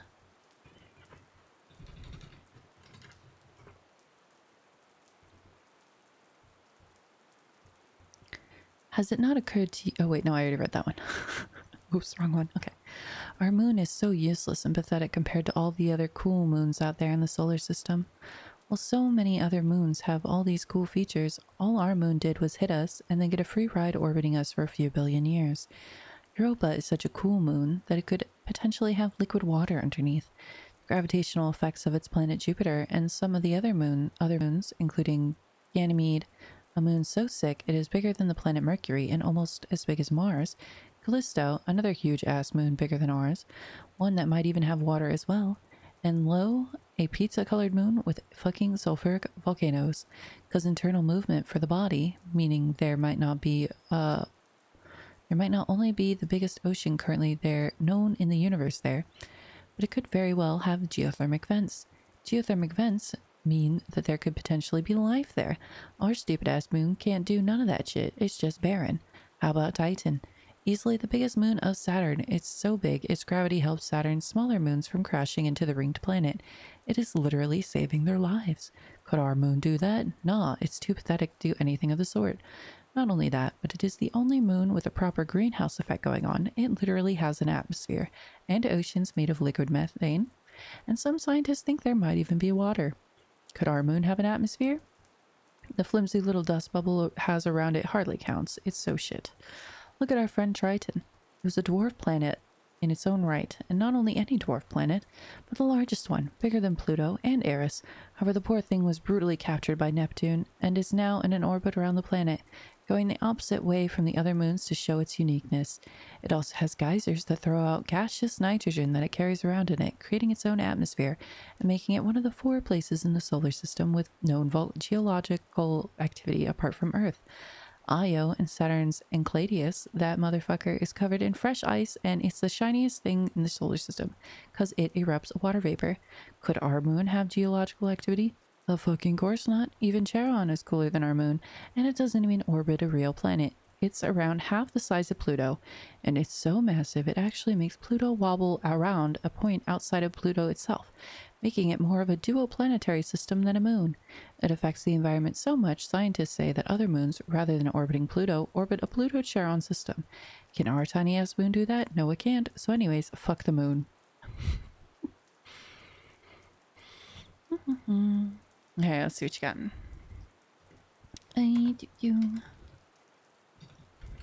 Confucius at home. Okay.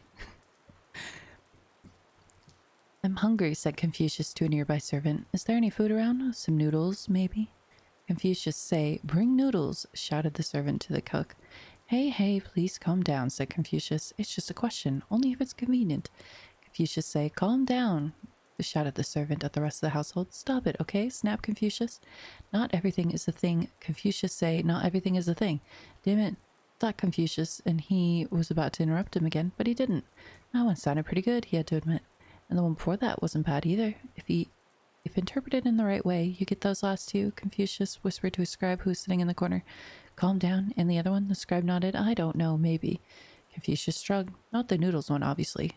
But if the scribe wanted to write down those other two down, well, Confucius wasn't going to stop him.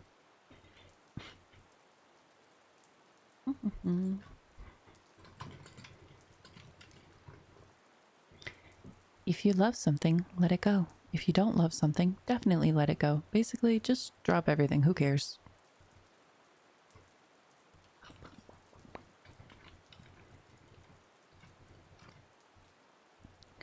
What if they have an alarm?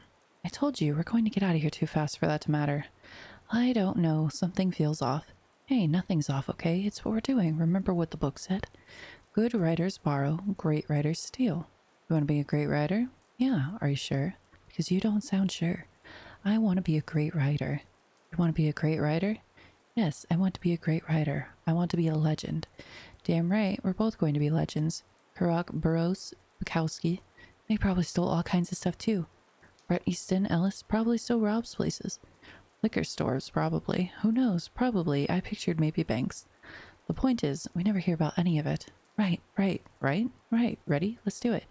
Neither of them ever got anything published. In fact, those who read their writing went so far as to say they misunderstood literature on an unusually fundamental level. But after a few years, they got to be pretty good thieves.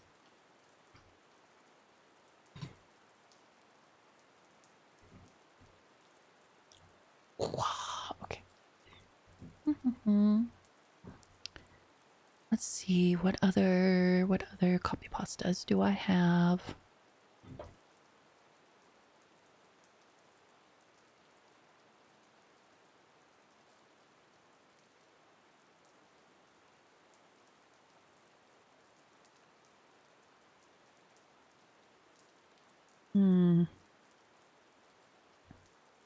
I think the only ones I have left now are creepypastas.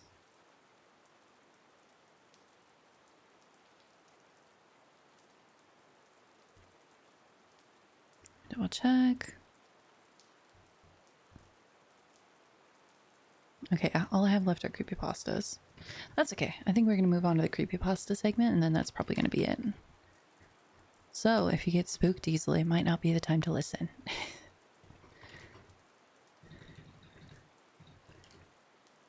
What's up, Dumai? What are we missing? You post your favorite one? Okay, fine. I'll do one more. And then which one were you going to say, Dumai?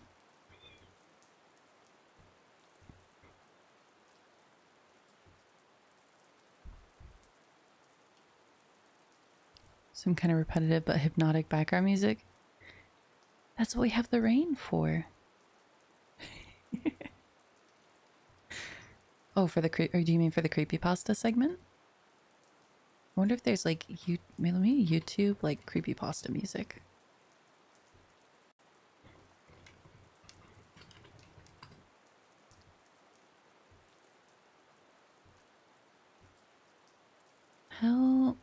how does this sound?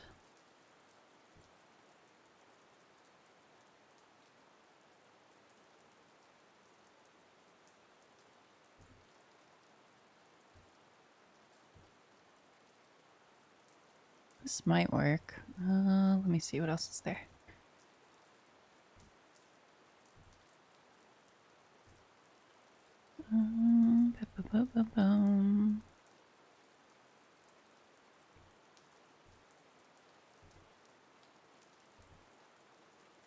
I wouldn't want it to be too loud. Oops, oops, I hit the back button. Whoops.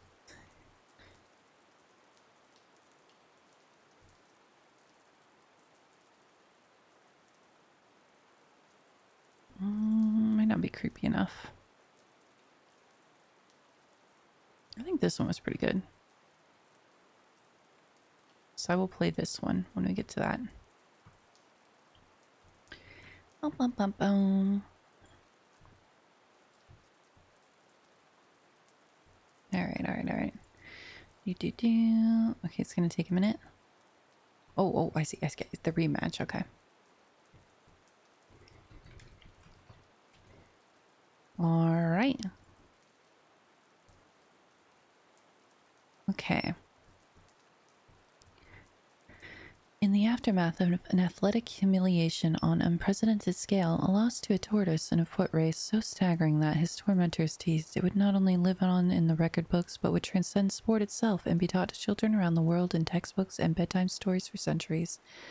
That hundreds of years from now, children who had never heard of a tortoise learned that it was basically a fancy type of turtle. From hearing about this very race, the hare retreated, understandably, into a substantial period of depression and self-doubt. The hare gained weight, then lost weight, turned to religion, then another less specific religion. The hare got into yoga, shut himself indoors on a self-imposed program to read all of the world's great novels, then traveled the world, then did some volunteer work. Everything helped a little bit at first, but nothing really helped. After a while, the hare realized that what the simplest part of him had known from the very beginning, he was going to have to rematch the tortoise. No, came the word from the tortoise's spokesperson. The tortoise prefers to focus on the future, not relive the past.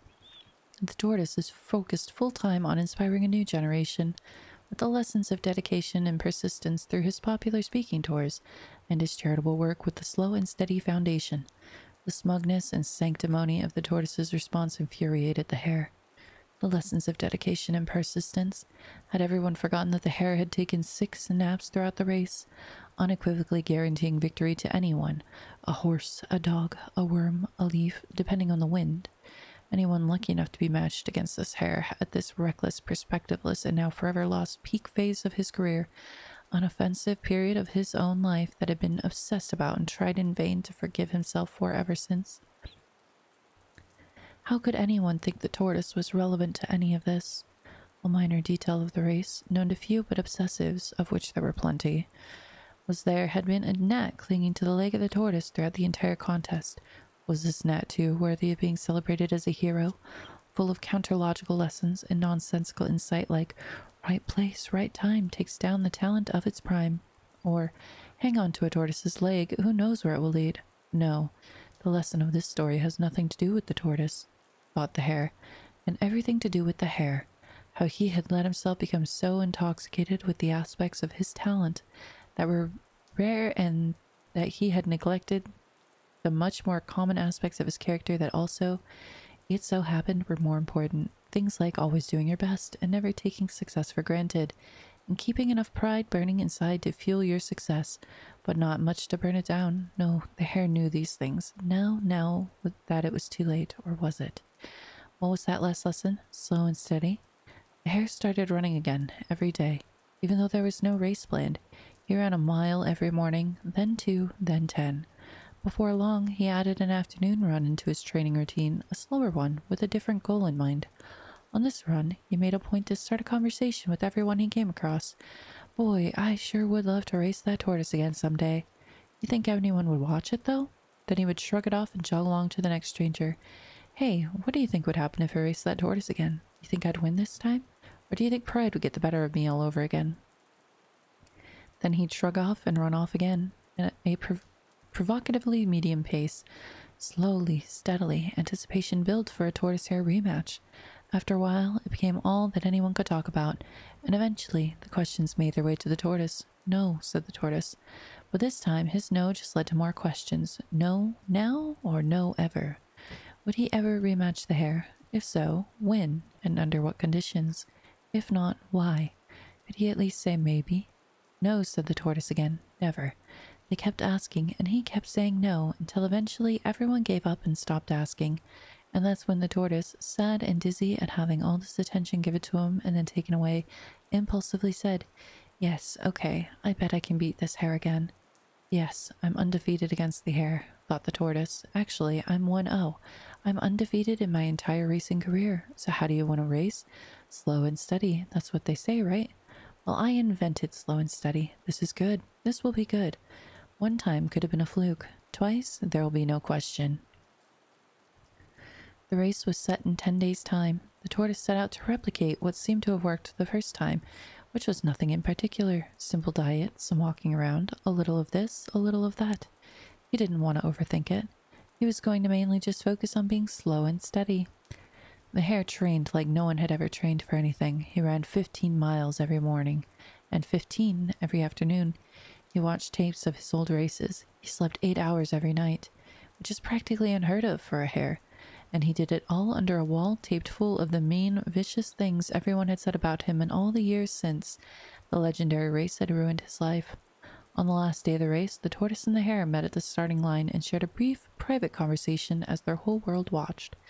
Good luck, hare, said the tortoise as casual as ever. Whoa, that's funny. Do that again, huh? From this angle, you look like a duck. Now you look like a hare again. Funny. Anyway, good luck, hare. And good luck to you, tortoise, whispered the hare, leaning in close. And just so you know, nobody knows this, and if you tell anyone I said it, I'll deny it. But I'm not really a hare. I'm a rabbit. This wasn't true. The hare just said it to fuck with him. On your mark, get set, go.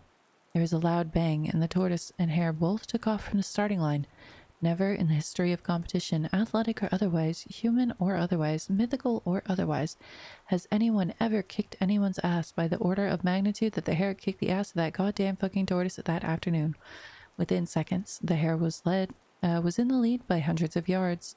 Within minutes, the hare had taken the lead by more than a mile. The tortoise crawled on, slow and steady, but as he became anxious at having lost the sight of his competitor and panicked over what he seemed to have done to his legacy, he started speeding up.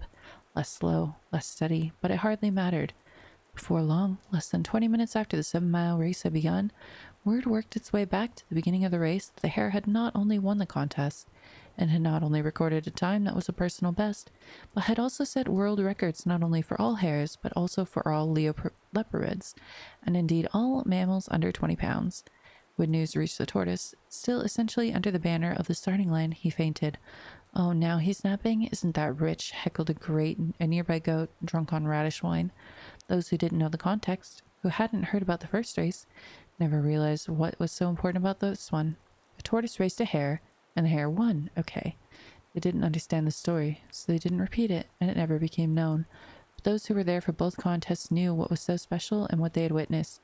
Slow and steady wins the race, till the truth and talent claim their place. Thank you for following, Adrian Jetta. Welcome back, Chrono. Welcome back. You're just in time for creepypasta time. Let me update the title. Creepypasta. It's in caps. That's okay. Yeah, it's a cute story. Very cute story.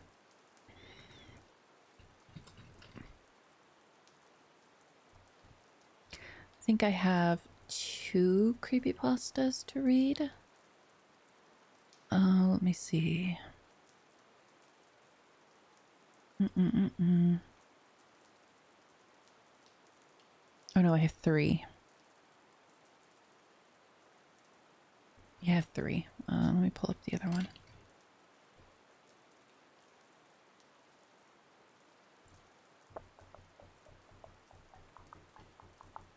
You always wanted to eat rabbit and turtle? I've never had turtle, but I have had a rabbit. Rabbit sausage was actually the first thing I ate when I visited DC for the first time. Hello, Tetris. Gonna be extra creepy? Yeah, we're gonna play some music and everything too. We're gonna be reading, I think it's called The Smile or The Smiling Man. And the Rugrats one and Ben Drowned. Okay, my Chrome is frozen. Hang on. Give it a minute, it's thinking. True, true. Mm.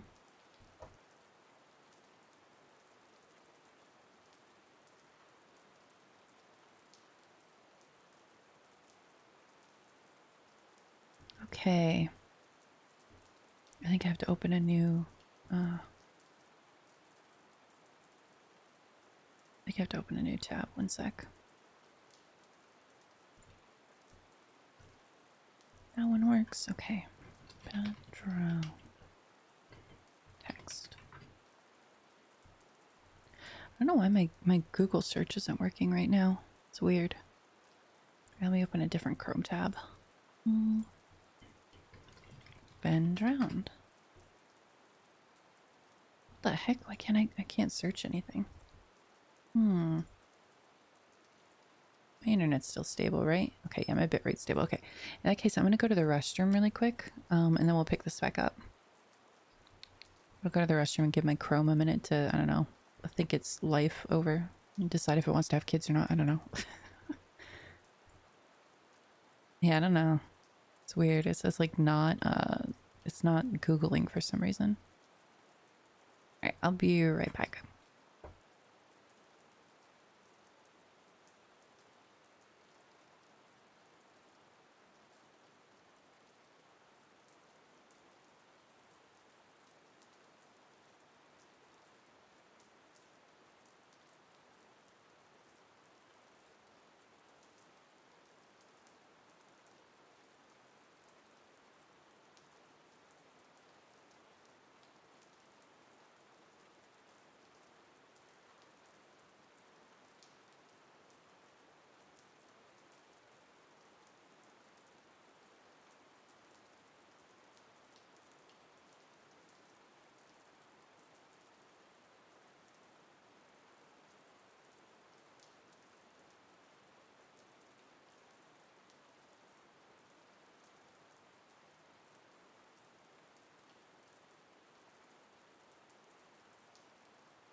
Hello, I'm back.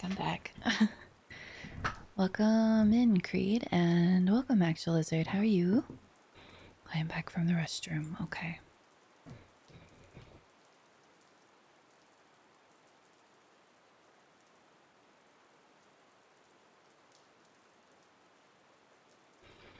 Alright. So we have 3 creepypastas.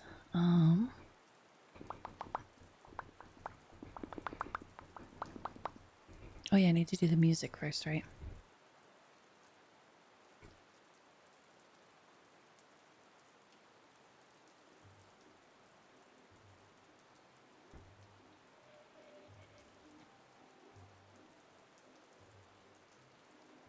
Wait, actually, I don't know if this is DMCA. Hang on. I want it to be very quiet.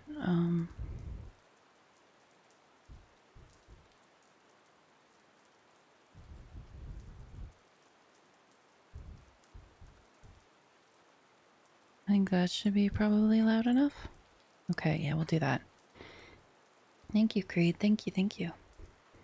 Evening listening to Rose nice voice and playing Daggerfall? Oh, okay. Well, now it is time to give you nightmares. I hope you're ready. Alright, let's start with, I want to save Ben Drowned for last. So, let's start with the... Let's start with the Rugrats one. The Rugrats one.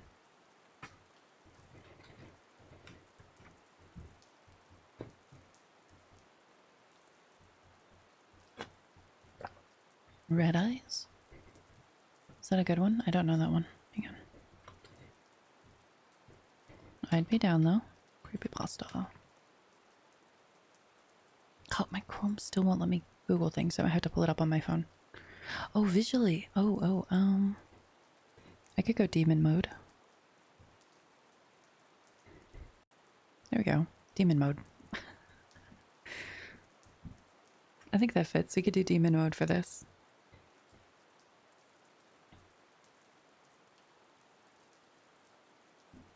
Okay.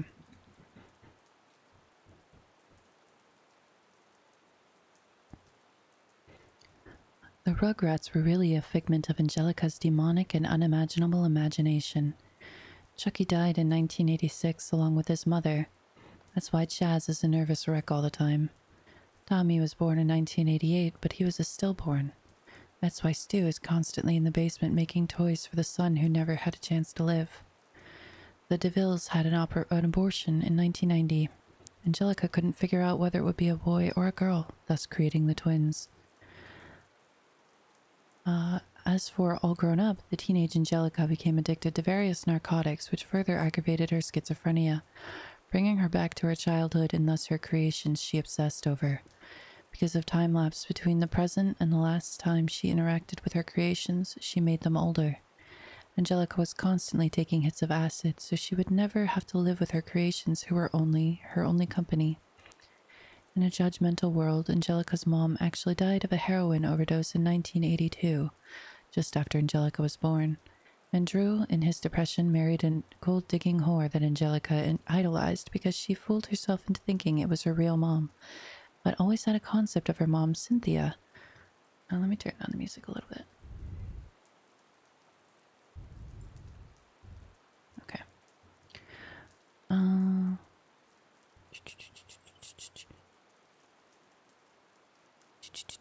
Where was I? Okay.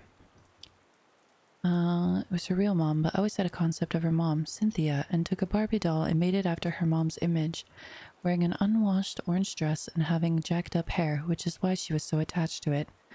Later in life, she followed in her mom's footsteps with drugs and everything, dying of overdose at age 13 when All Grown Up was cancelled. The only Rugrat not to be fictional, however, was unborn Tommy's brother Dill. However, Angelica didn't know the difference between Dill and her creations, although Dill didn't follow her commands. After endless crying and refusal to disappear like the others did when Angelica was angry with him, she hit him. Due to this, he sustained brain hemorrhage, which resulted in a deformation. As he grew up, his damage only became more evident, and by the time he was 9 and all grown up, he lived as an outcast, being ridiculed for his weirdness and retardation. The immense guilt over this is what led Angelica to her drug use, and is what led Angelica to uncreate the Rugrats briefly and tell her experience with hallucinogenics. On a trip to Paris to find love, Chaz married a woman named Kira, who was actually going to marry a different woman named Coco, but she just happened to want him for his money, who had a daughter named Kimmy that was torn from her because she was a cocaine addict. Angelica imagined her from Kira's stories. He lost his mind after the death of his wife and was in denial that she was ever a prostitute. Upon returning to America, Chaz and Kira married, and she got her green card. It was actually a really happy and romantic story. Kira continually struggled with addiction, but was relatively happy with her life and Chaz. Susie was actually Angelica's only friend, who entertained the thought of Angelica's creations for her sake. Angelica spent the last days of her life in the back of the school cafeteria, imagining her friends around her and playing with the lives of her creations.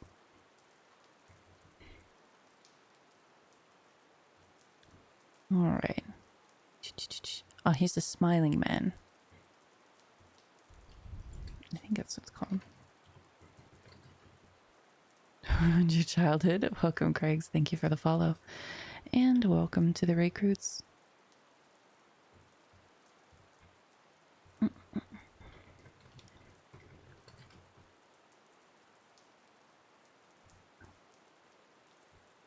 And thank you as well, Creed. Welcome to the Reicruits.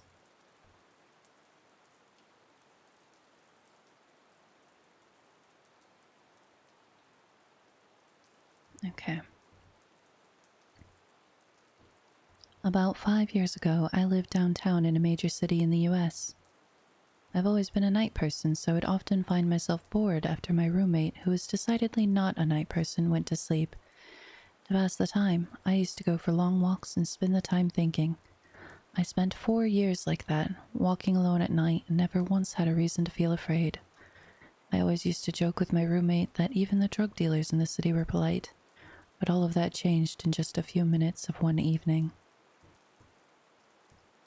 It was a Wednesday, somewhere between 1 and 2 in the morning, and I was walking near a police-patrolled park quite a ways from my apartment. It was a quiet night, even for a weeknight, with very little traffic and almost no one on foot.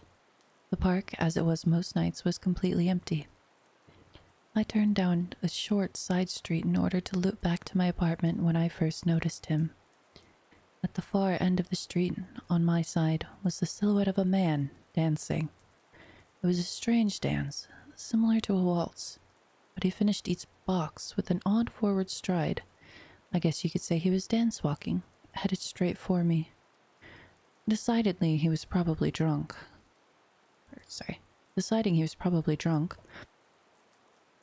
I stepped as close as I could to the road to give him the majority of the sidewalk to pass by me. The closer he got, the more I realized how gracefully he was moving. He was very tall and lanky and wearing an old suit. He danced closer still until I could make out his face. His eyes were open wide and wild, head tilted back slightly, looking off at the sky. His mouth was formed in a painfully wide cartoon of a smile.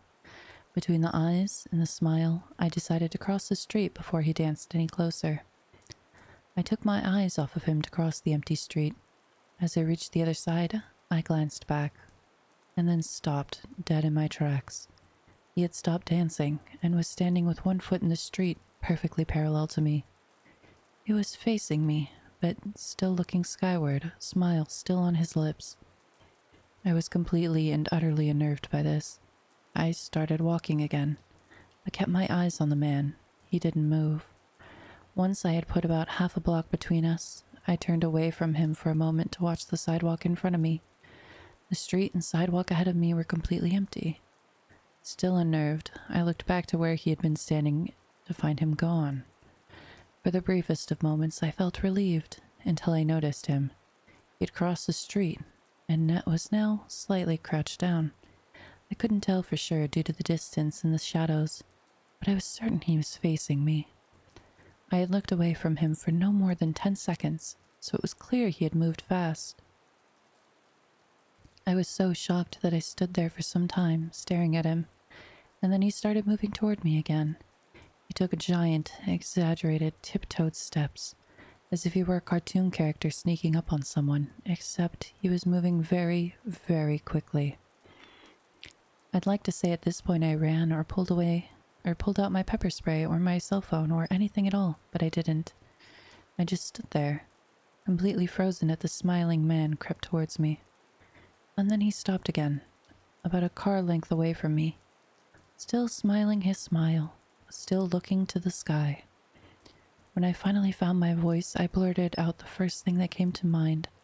What I meant to ask was, "What do you want?" in an angry, commanding tone. What came out was a whimper. What? Regardless of whether or not humans can smell fear, I can certainly hear it. I heard it in my own voice, and that only made me more afraid. But he didn't react to it at all. He just stood there, smiling. And then, after what felt like forever, he turned around, very slowly, and started dance-walking away. Just like that. Not wanting to turn my back to him again, I just watched him go, until he was far enough away to be almost out of sight. And then I realized something. He wasn't moving away anymore, nor was he dancing. I watched in horror as the distant shape of him grew larger and larger. He was coming back my way, and this time he was running. I ran too. I ran until I was off of the side road and back onto a better lit road with sparse traffic. Looking behind me then, he was nowhere to be found. The rest of the way home, I kept glancing over my shoulder, expecting to see his stupid smile, but he was never there. I lived in that city for 6 months after that night, and I never went out for another walk. There was something about his face that always haunted me. He didn't look drunk. He didn't look high. He looked completely and utterly insane, and that's a very, very scary thing to see.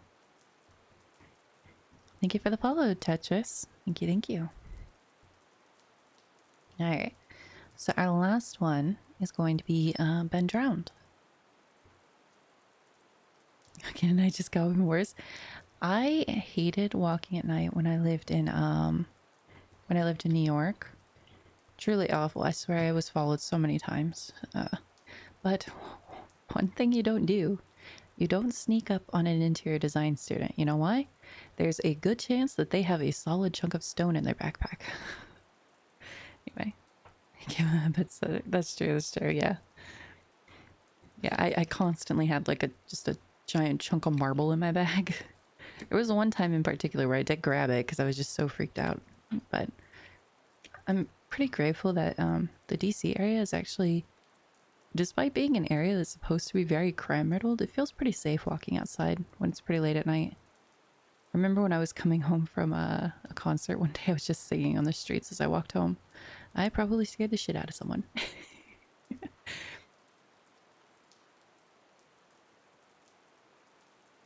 You're probably like, who is this crazy lady singing at the middle of the night? It's like 3 a.m. That was me. Alright, so next is Ben Drowned. I just need to find a tab where I can actually search for it. You know what I could do? Let me send it from my phone. Give me 1 second. You guys enjoying the creepy music?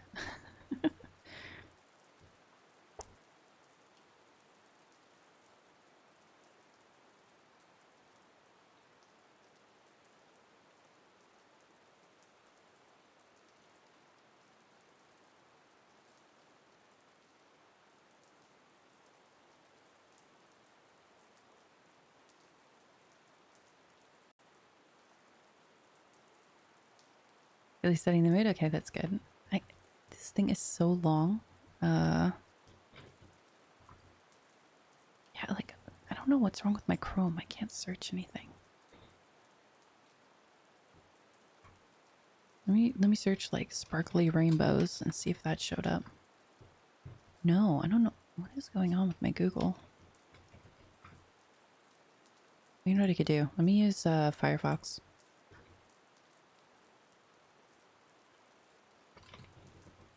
Ben Drowned Copypasta.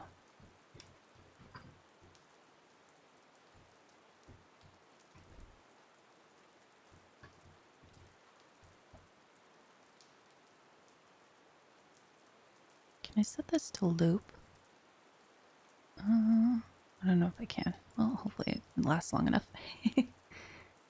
Yeah, I don't know what's wrong with my Chrome. My Chrome is bugging out. Okay, that's fine. That's fine. I'll just use Firefox. Alright. You guys ready?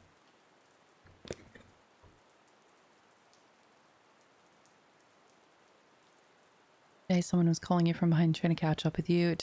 Yeah. 100%. Never trust them.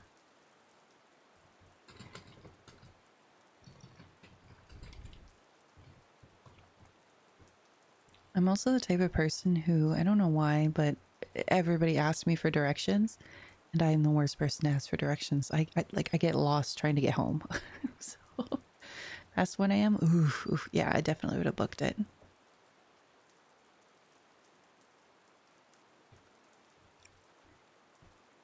Okay, X, I need your help with this. This is not copypasta. This is a long read, but I felt like my safety or well-being could very well depend on this. This is a video game related, specifically Majora's Mask, and this is the creepiest shit that has ever happened to me in my entire life. Having said that, I recently moved into my dorm room starting as a sophomore in college, and a friend of mine gave me his old Nintendo 64 to play. I was stoked, to say the least. I could finally play all of those old games of my youth that I hadn't touched in at least a decade. His Nintendo 64 came with one controller and a rather shoddy copy of Super Smash Bros., and while beggars can't be choosers, needless to say, it didn't take long until I became bored of beating up level 9 CPUs.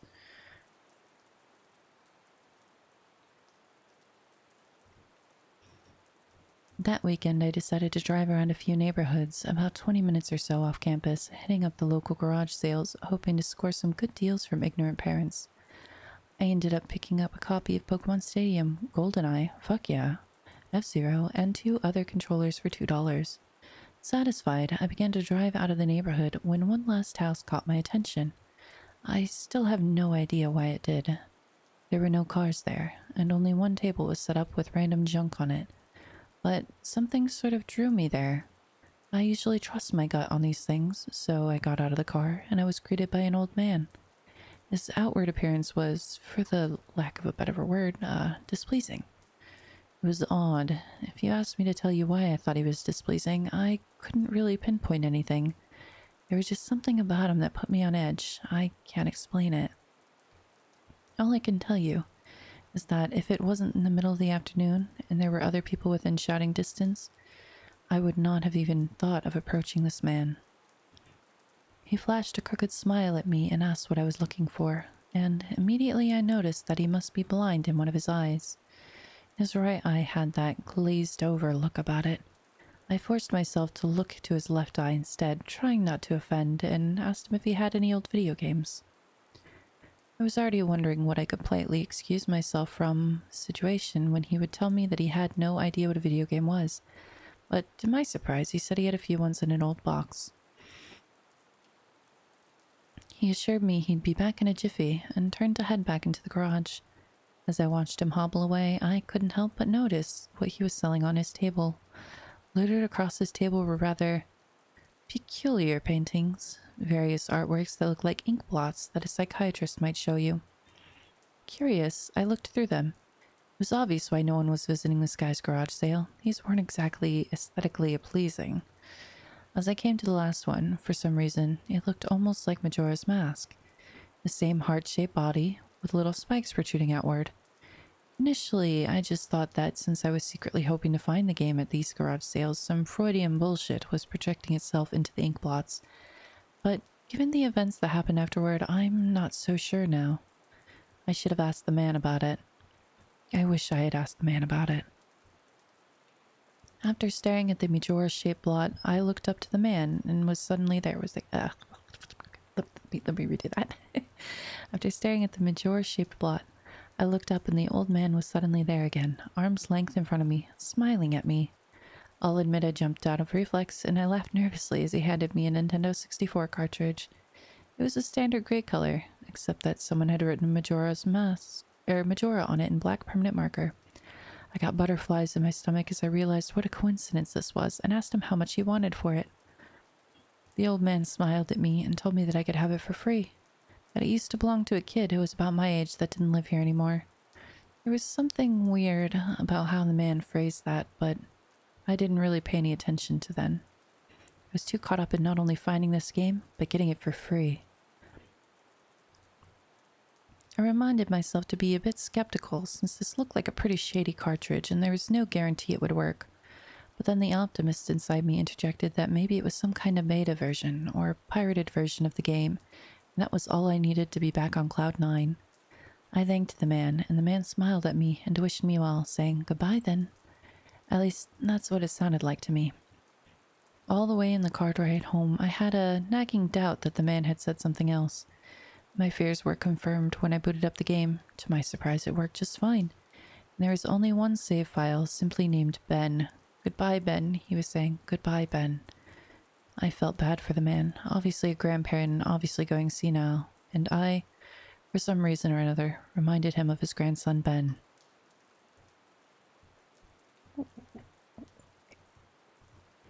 Out of curiosity, I looked at the save file, eyeballing it.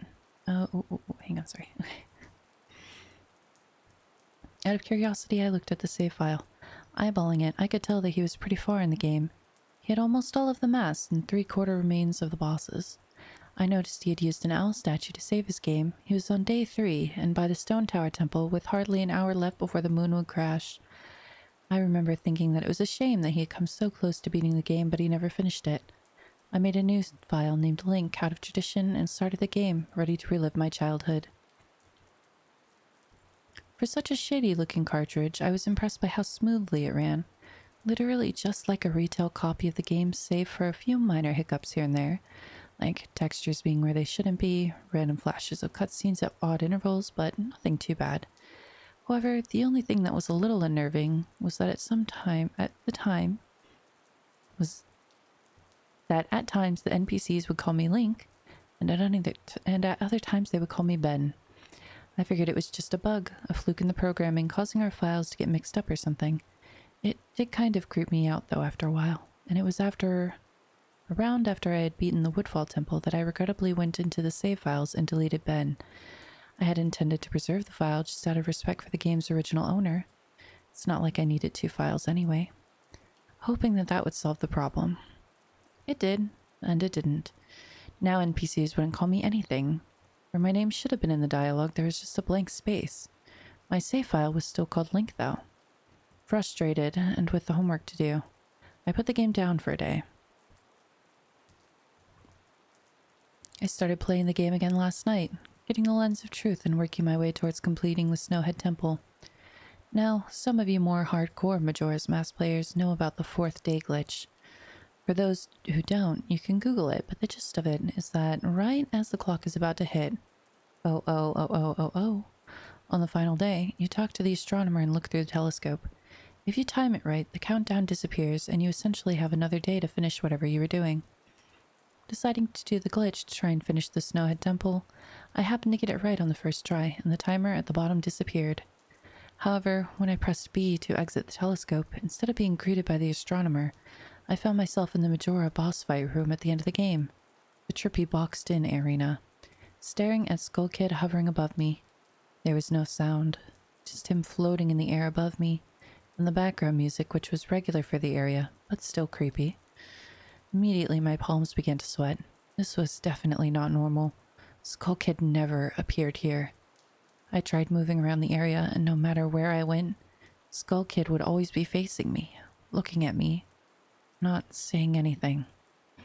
Nothing would happen, though, and this kept up for around 60 seconds.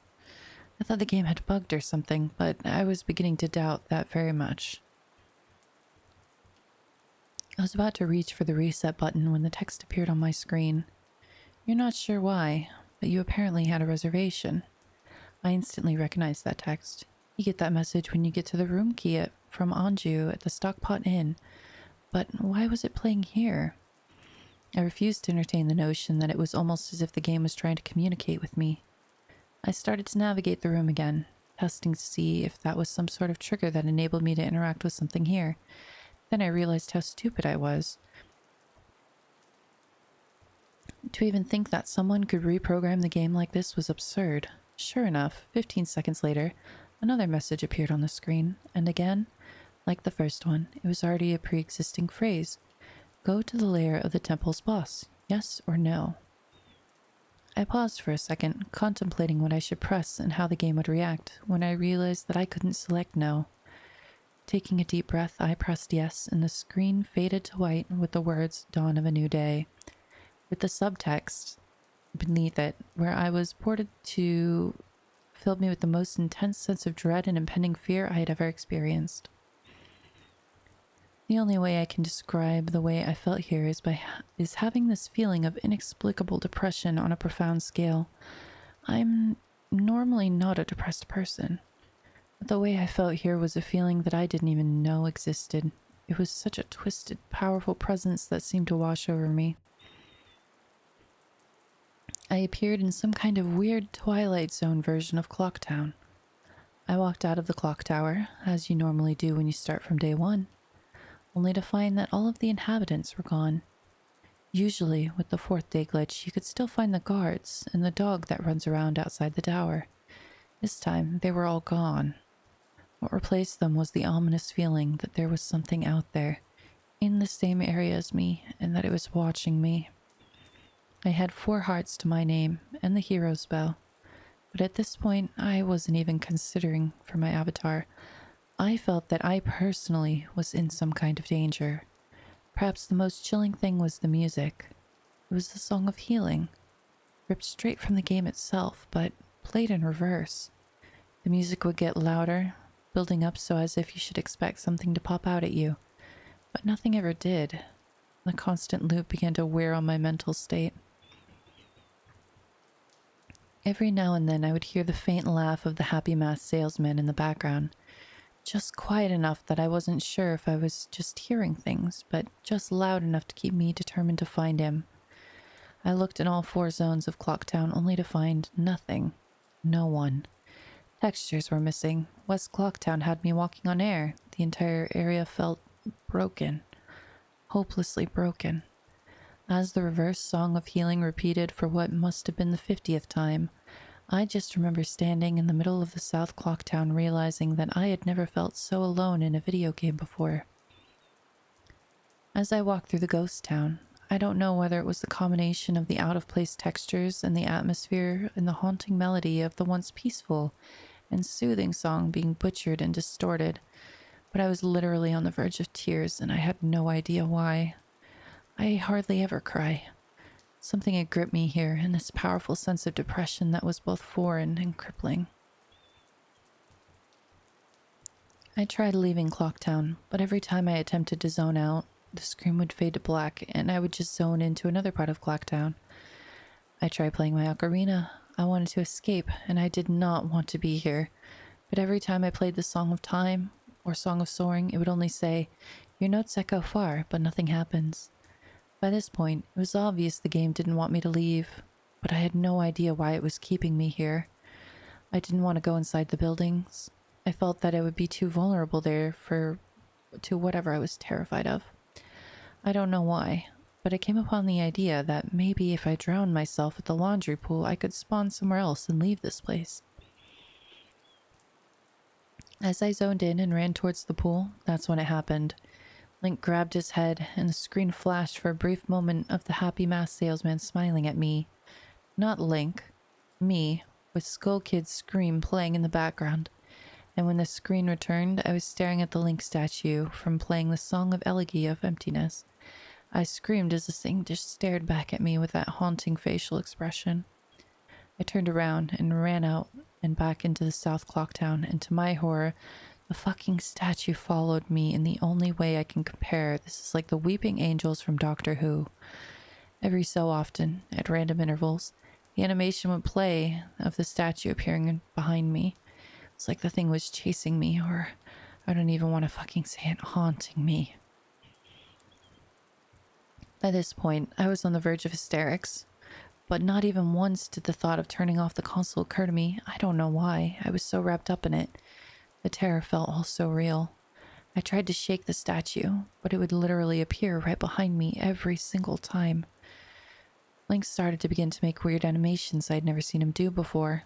He would flail his arms around, or spasm randomly, and the screen would cut to the happy mask salesman smiling again, for a brief moment before I was face to face with that fucking statue again.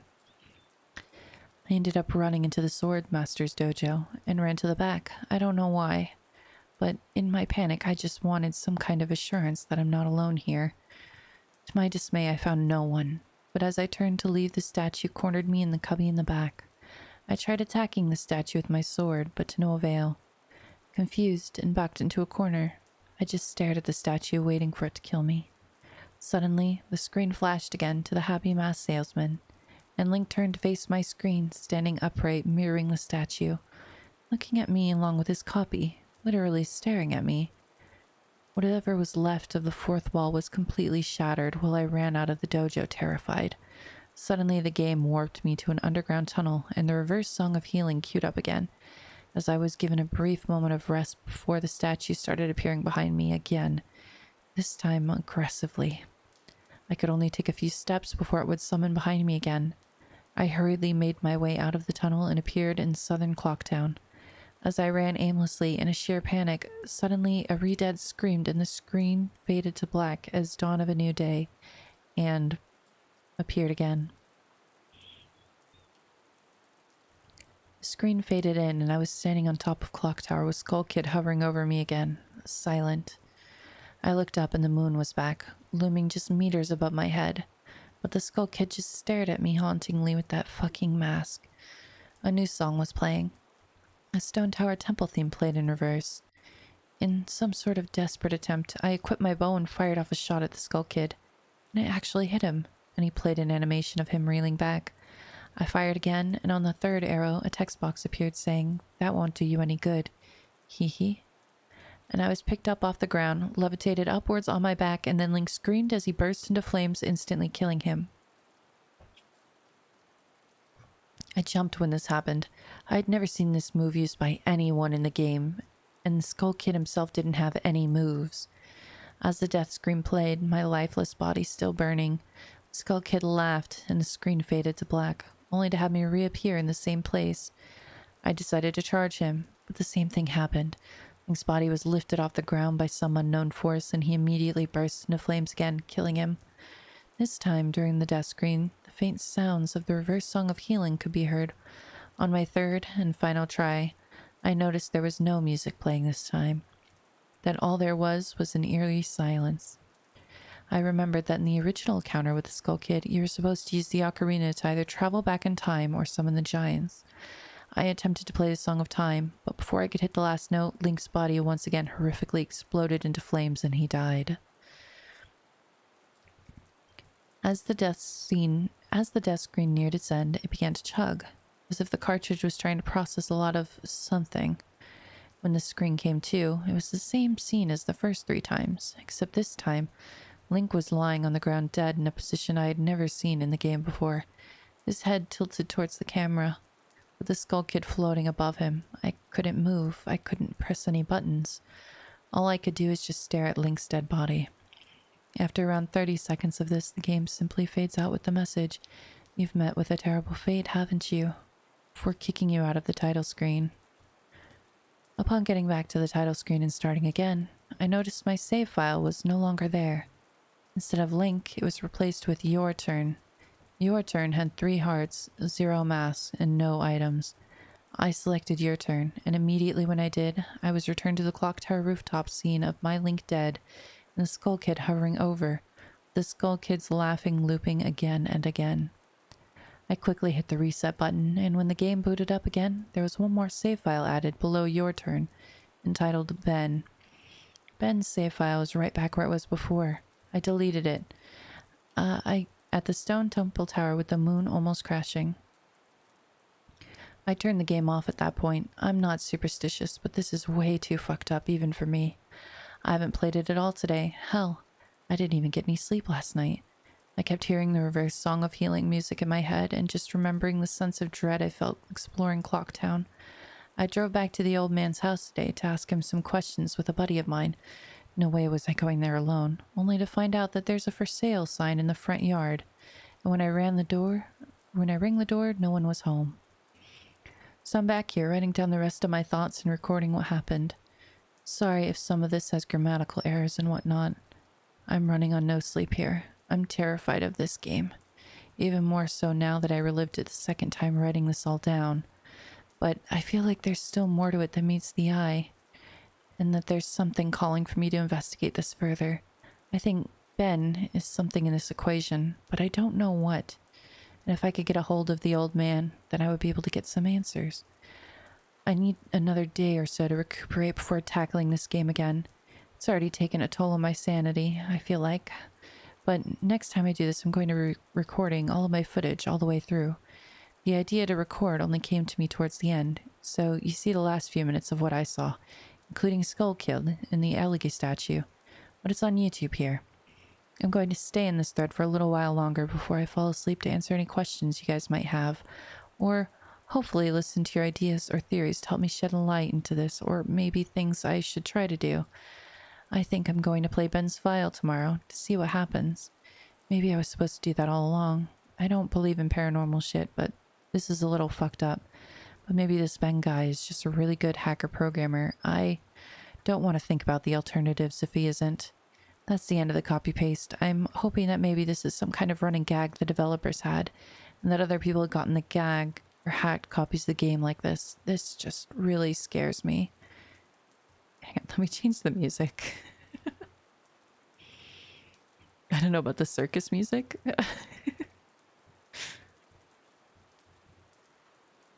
Alright. Hello, Iziki. And Jagaba as well. And Lizzie Cobbler. Welcome, welcome.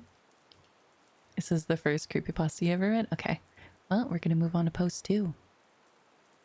Post 2, September 8th, 2010. I'm going to post what happened and link the video footage, but last night everything got too real for me. I think I'm done messing around with this. I passed out pretty much immediately after making that thread. But last night, that Elegy of Emptiness statue, I had a dream about it. I dreamed that it was following me around in my dream, that I would be minding my own business when I'd feel the neck hairs stand up on end. I would turn around, that horrible, lifeless statue would be staring with those empty eyes right at me, merely inches away. In my dream, I remember calling it Ben, and never before had I had a dream where I could remember so vividly. But the important thing is, I did get some sleep, I suppose.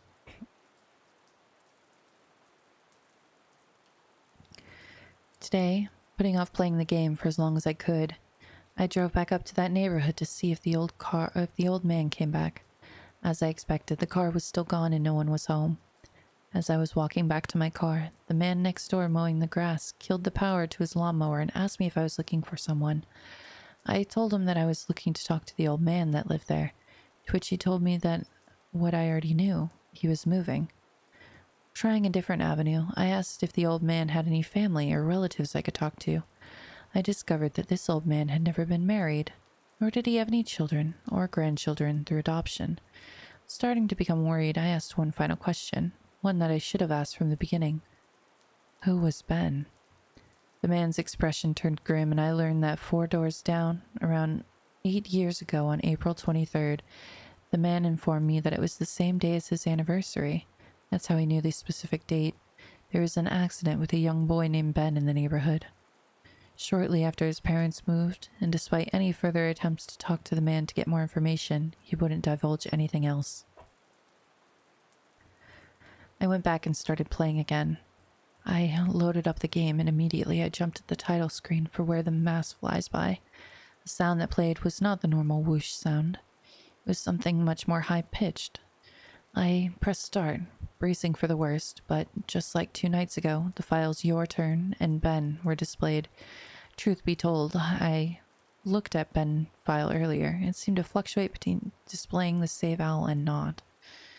I brought up the Ben file, hesitated for a moment, and noticed that the stats were not the same as they originally were 2 days ago.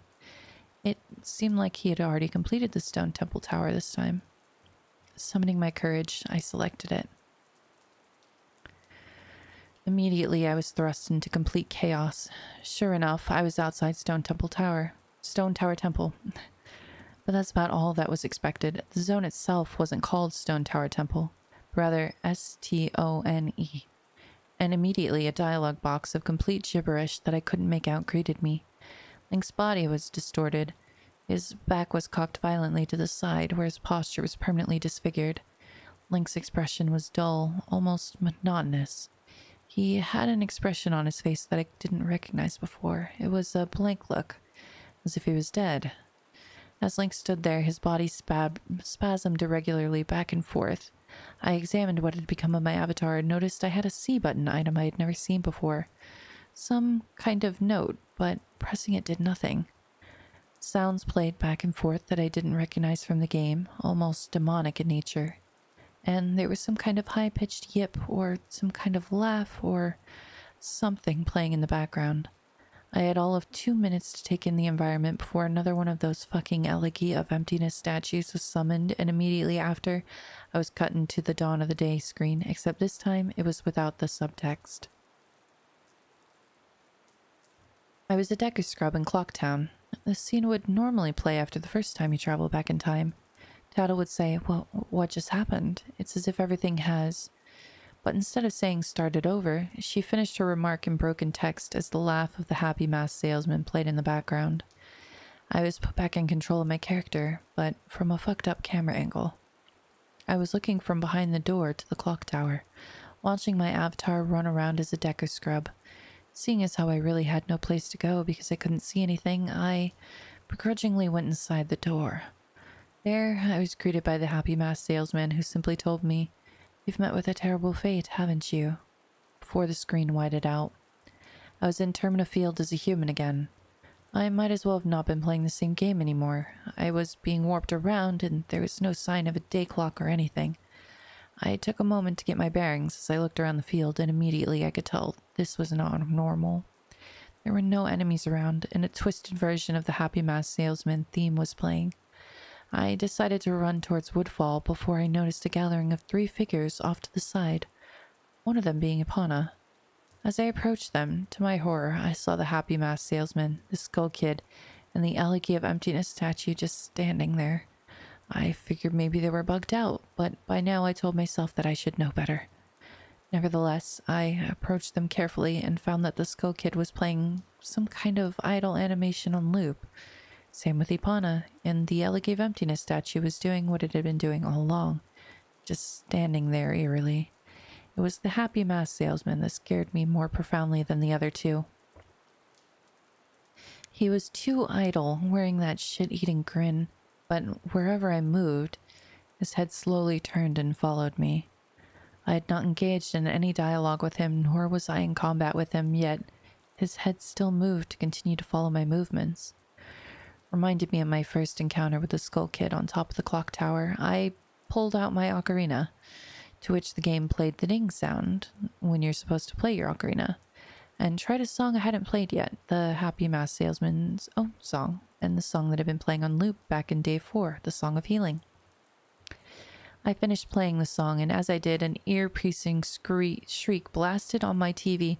The sky immediately started flashing the Happy Masked Salesman Twisted Theme song sped up, intensifying the fear in front of me, and Link exploded into flames and died. The 3 figures stayed lit up during my death screen as they watched my lifeless body burn.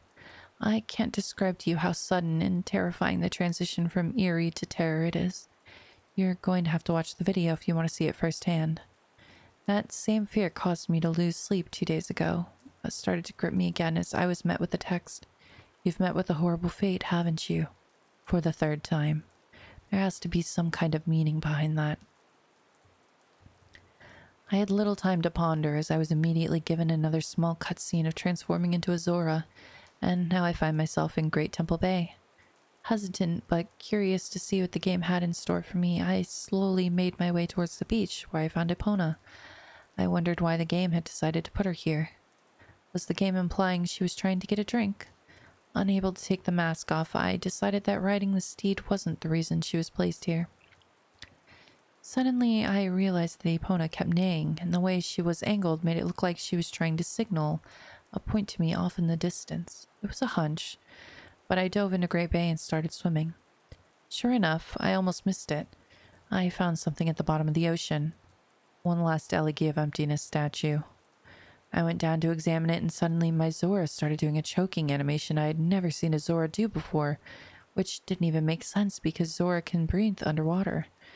Regardless, my character choked to death and died, and again, the statue was the only thing that was highlighted in my death.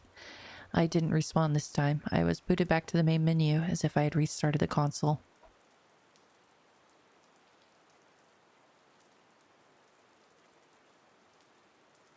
The press start screen was before me. I knew the only reason why it would put me here is because the save files had changed again. Taking a deep breath, I pressed start, and I was right. The new save files told me about Ben. Now it made sense why the statue appeared when I tried to go to the laundry pool. The game must have anticipated how I would have tried to escape the day 4 of Clocktown. The two files told me his fate. As I suspected, Ben was dead. He had drowned. The game obviously isn't through with me. It taunts me with the new save files. It wants me to keep playing. It wants me to go further. But I'm done with this shit. I'm not touching any more of the files. This is already too horrifying for me, and I don't even believe in the paranormal. But I'm running out of explanations. Why would someone send me this message? I don't understand it. I just get too depressed thinking about this. The footage is up there for those who want to see it and try and analyze it. Maybe there's some kind of coded message in the gibberish or something symbolic in what I went through. I'm too emotionally and mentally drained to fuck with it anymore. Post 3, September 10th, 2010. I know it's early in the morning. I've stayed up all night and I can't sleep. I don't care if people see this. That's not the point. I just want to get the word. I just want the word to get spread so I don't suffer for nothing. I have lost the will to type about this. The less I dwell on this, the better. I think the video just speaks for itself. I did what you guys told me to do. I played the Ellie Gave Emptiness song at the first prompt by the game I was given. But I think that's what the game, or Ben, Jesus Christ, I can't believe I'm even humoring this absurd idea that he exists in the game, wanted me to do. He's following me now, not just in my game, he's in my dreams. I see him all the time, behind my back, just watching me. I haven't gone to any of my classes. I've stayed in my dorm room with the windows closed and the blinds shut. That way I know he can't watch me. But he still gets me when I play. When I play, he can still see me. The game is scaring me now. It talked to me for the first time. Not just using text that's already in the game, it spoke to me. Talked to me. It referenced Ben. It talked to me. I don't know what it means. I don't know what it wants. I never wanted this. I just want my old life back. Stuff like this doesn't happen to people like me. I'm just a kid. Not even old enough to drink yet. It's not fair. I want to go home. I want to see my parents again. I'm so far from home at this school. I just want to hug my mom again. I just want to forget that statue's horrible blank face. My original game file is back, just the way I left it before it was gone. I don't want to play anymore. I feel like something bad will happen if I don't, but that's impossible. It's a video game. Haunted or not, it can't hurt me, right? Like, seriously though, it can't, right? That's what I keep telling myself, but every time I think about it, I'm not so sure. Let me just clear things up. Oh, sorry, post 4, September 12th, 2010. Let me just clear things up. I know you guys are worried, but Jaruzabul is okay. He finished moving out today, and he said he's going back home. He's just taking this semester off. I'm not really sure what's happened. I have a vague idea, but you guys probably know more than I do. I'm Jado Sable's mom. Or Jado Sable's roommate, and obviously I knew something was wrong with him for a few days now. He stayed in his room all the time, fell out of contact with literally all of his friends, and I'm pretty sure he hadn't been eating hardly anything. After the second day, I couldn't stay in there anymore, so I've been crashing at a buddy's place, only coming into my room to get stuff that I need. I tried talking to him on several times, but he would cut me off or keep the conversation brief when I asked him about his strange behavior. It was like he was convinced something was hunting him. Yesterday I came to grab my philosophy book and he approached me looking awful, like horrible bags under his eyes. He handed me a flash drive and gave me specific instructions. He told me that he needs me to do one last favor for him. He finally explained to me what has been going on, gave me the account info to his YouTube account, and told me that he's getting away from here, that it lured him to play it again instead of trying to change things, and that he shouldn't have done that, and upload the footage and inform people of what happened. I told him that he could do it himself, and he got this wild look in his eye and told me that he is never looking at that game again. And that's the last thing he said to me. He never even said bye when his parents came to pick him up. I never even got to meet his parents. I honestly can't tell you what happened. When he spoke, it was kind of hard to understand him, and his fucked up appearance really distracted me.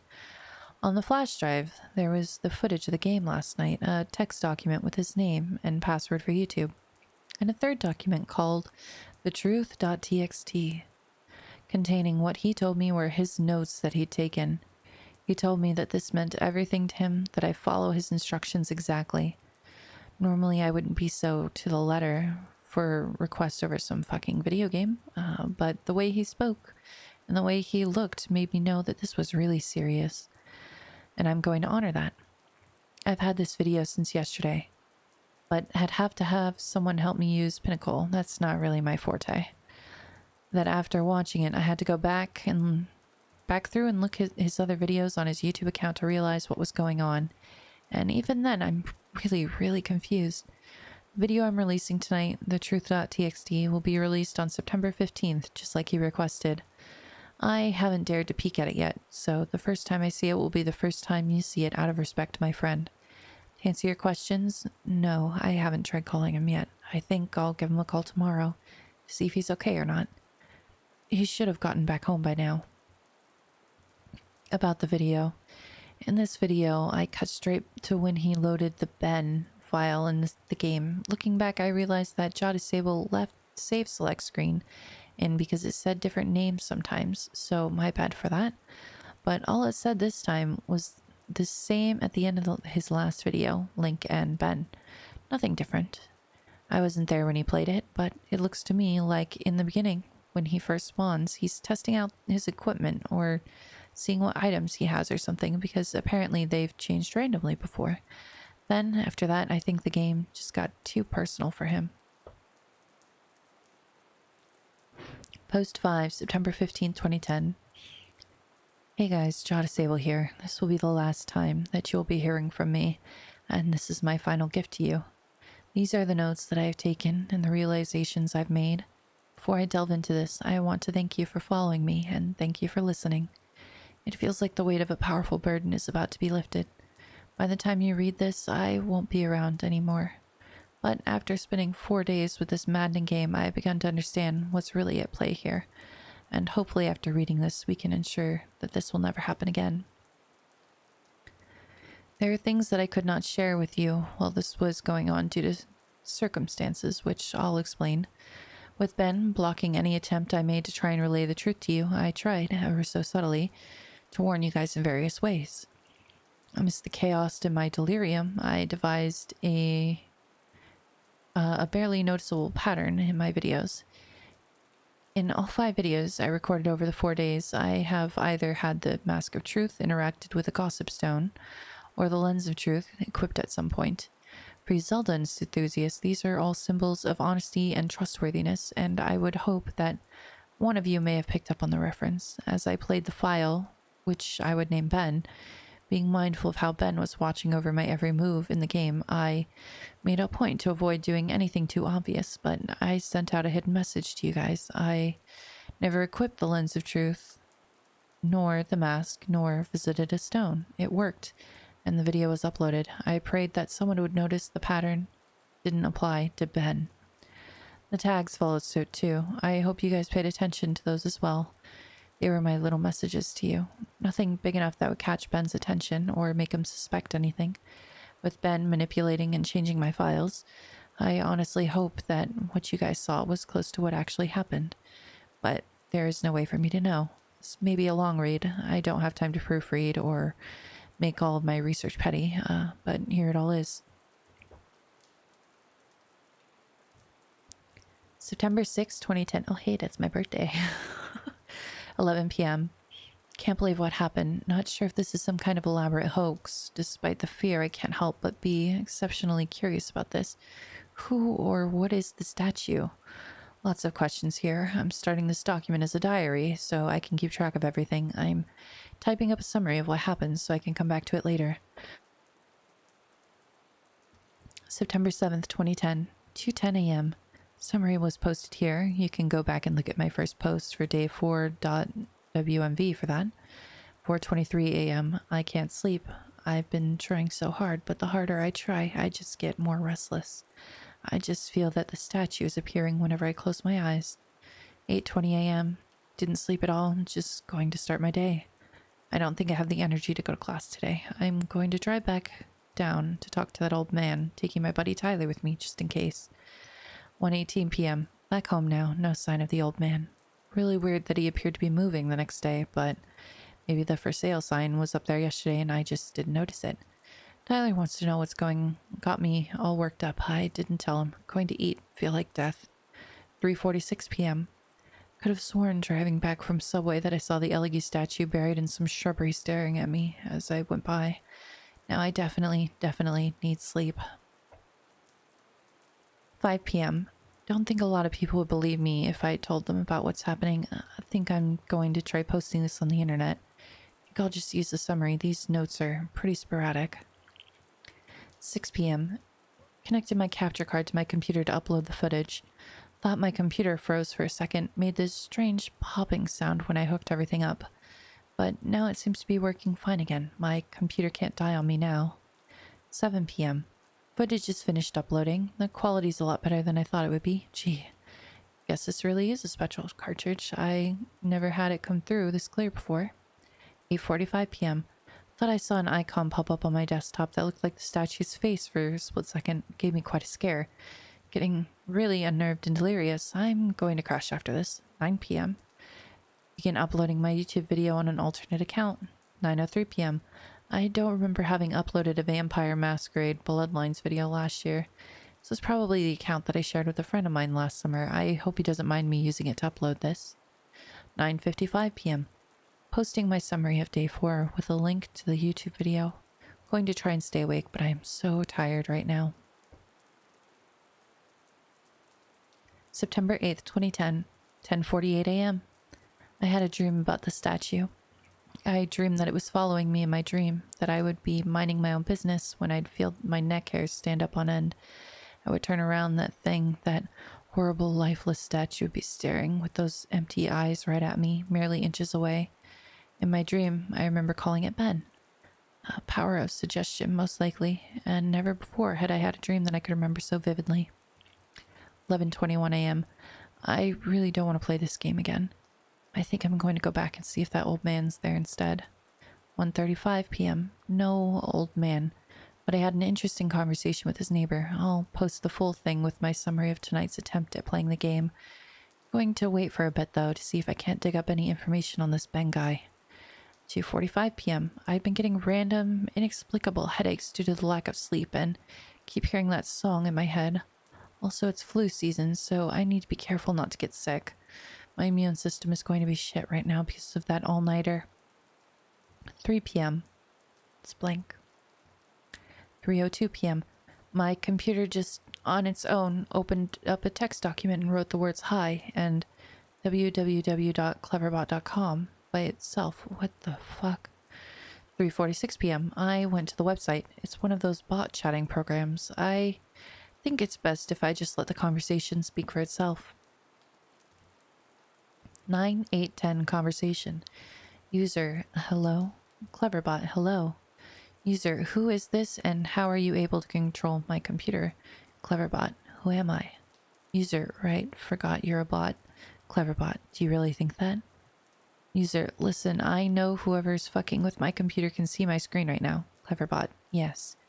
User, yeah, and I'll wager that you're one of those IT kids who thinks he's tough shit. You know what you're doing right now is illegal, right? Cleverbot, is it?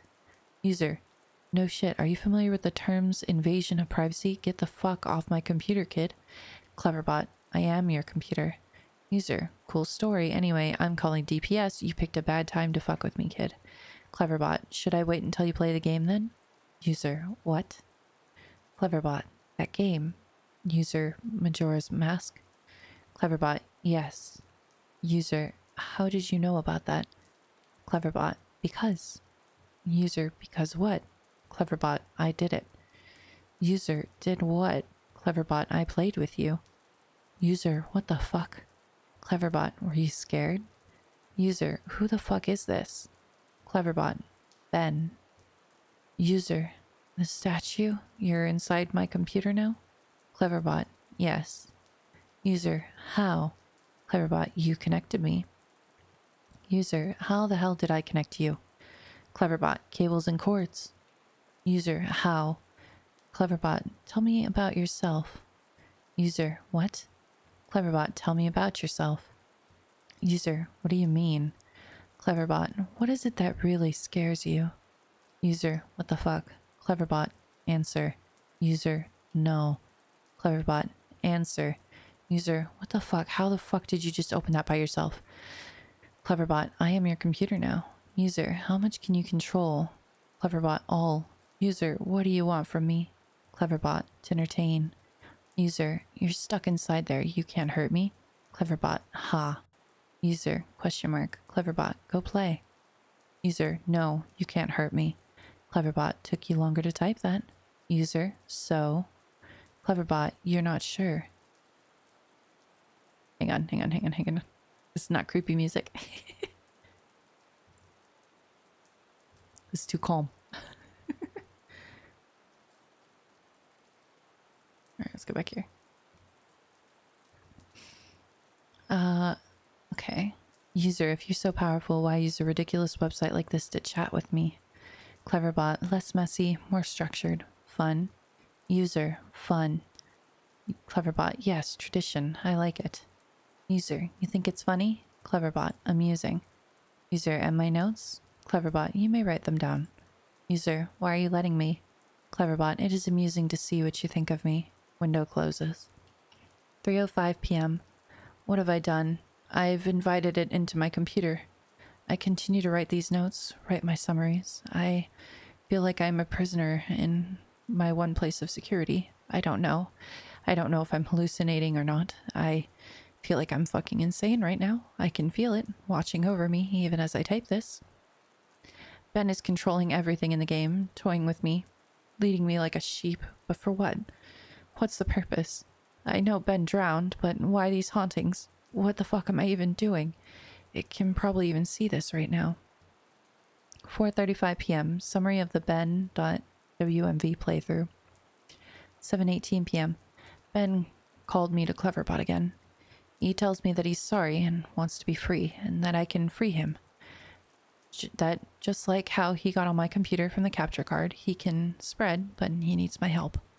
He says I am special because I can help him. That is the first nice thing, he said.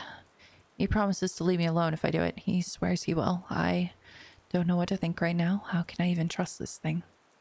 7:20 p.m. I'm terrified of it, but now it's saying that it was just having fun. It's twisted and fucked up version of fun. He's saying that the game is over. I do want it to be over. He says he just wants to be free, that he's trapped in the cartridge and my computer and he wants to be freed. I don't want to have to deal with this shit. I don't know how long I can deal with the watching. It's watching my every move, every keystroke. I have nothing private anymore. It knows everything that's been on my computer. It tells that if it wanted to, it could do horrible things to me, but it hasn't, so I trust it. 8:01 p.m. Something tells me I'm being played again, just like in the game. 9:29 p.m. Ben called me to Cleverbot again. I ignored it and went to go take a shower. Whenever I came to my laptop, I was welcomed with an image Alligator statue staring at me with those dead eyes. I don't want to talk to him. 9:44 p.m. Fuck you, Ben. I'm not talking to you. 9:56 p.m. Fuck you, Ben. I'm not talking. 10:06 p.m. Fuck you, Ben. I'm not talking to you. 10:12 p.m. Fuck you, Ben. I'm not talking to you. 10:45 p.m. It's been more than half an hour and the messages have stopped. Ben has stopped. I'm beginning to think that Ben isn't confined to just my computer cartridge. I'm beginning to feel something. It's hard to explain it. I've never been spiritual, but there's something different about the air in my dorm right now. 11:42 p.m. I'm beginning to see the Alligator statue randomly as I search the internet in places I shouldn't. Places where he shouldn't be. I'd be scrolling down and suddenly I'd be staring at a picture of the Elegy statue. Always the Elegy statue. I don't know how much more of this I could take. September 9th, 2010, 12:35 a.m. My worst fears confirmed. Ben has tampered with my summary of ben.wmv. I looked at the summary that I posted on various forums on the ben.wmv files, and parts have been omitted. There is no mention of Ben existing outside the game. There is no mention of the Moon Children. How could he have been that quick to delete the post without me noticing? I'm wondering if maybe it appeared to me that it was posting everything, but in reality, Ben was posting his own censored version. I'm going to ask Ben why he did it. 12:50 a.m. He isn't responding to me on Cleverbot. It's just giving me the generic responses it usually does. I'm just talking to a bot this time. 1:24 a.m. I think Ben is mad at me. 10:43 a.m. The Moon Children appeared in my dreams last night. They lifted up their masks to reveal horribly disfigured faces, maggots crawling out of their orifices, sunken black holes where their eyes should have been, a yellow smile that slowly grew bigger and bigger as they came closer to me. They told me that they wanted to play. I tried to run from them, but the 4 children pinned me down on the ground with surprising strength. Over them stood the happy mask salesman, and announcing that he had a new mask that he wanted me to try. In his spastic, sudden movements matching his in-game appearance, he took out a mask modeled off of someone's face that I couldn't recognize, a younger-looking face, and handed it to the Moon Children. Giggling, they latched to my face, their horrible broken bodies bouncing up and down. 2 of them held me down, while the other 2 began to sew the mask onto my face. My shrieks and screams caused the happy mask salesman's face to turn into the most horrific smile I had ever seen. He sporadically moved around, examining this procedure like a curious doctor. In that impossible movement, I flailed around, but it was no use. My eyes rolled in the back of my head because of the pain. It felt so real, but I couldn't wake up. I couldn't wake up no matter how hard I tried to wake up. I couldn't wake up. After the mask was melded onto my flesh, they began sewing my legs together, then my arms. The horrific feeling of a needle puncturing your legs and pulling them in, rupturing your Achilles tendons and tying them together resonated throughout my entire body. I tried to scream, but the mask was pressed so tightly against my face that it was my new face, and my new face had no mouth. I didn't make a sound. I tried telling myself in my head that I was dreaming, tried telling myself again and again, and suddenly the Moon Children stopped and looked at me. They just stared. And the happy mask salesman slowly bent down and stared at me, inches away from my face, and grinned when he simply said, "You've met with a terrible fate, haven't you?" Before the Moon Children resumed with increased vigor. I couldn't wake up. I couldn't wake up. It wouldn't let me wake up until they had crafted me into another Elegy statue. I woke up sweating, crying, and shaking uncontrollably. I immediately ran to my computer and went for Ben. 9910, Conversation 1. User, answer me, Ben. Cleverbot, welcome back. User, what is the point of doing this? Why? Cleverbot, amusing to see. User, how? Cleverbot, fun to play, fun to toy with you, fun to make you feel safe. User, it's blank. Cleverbot, I wonder how you would have reacted. User, to what?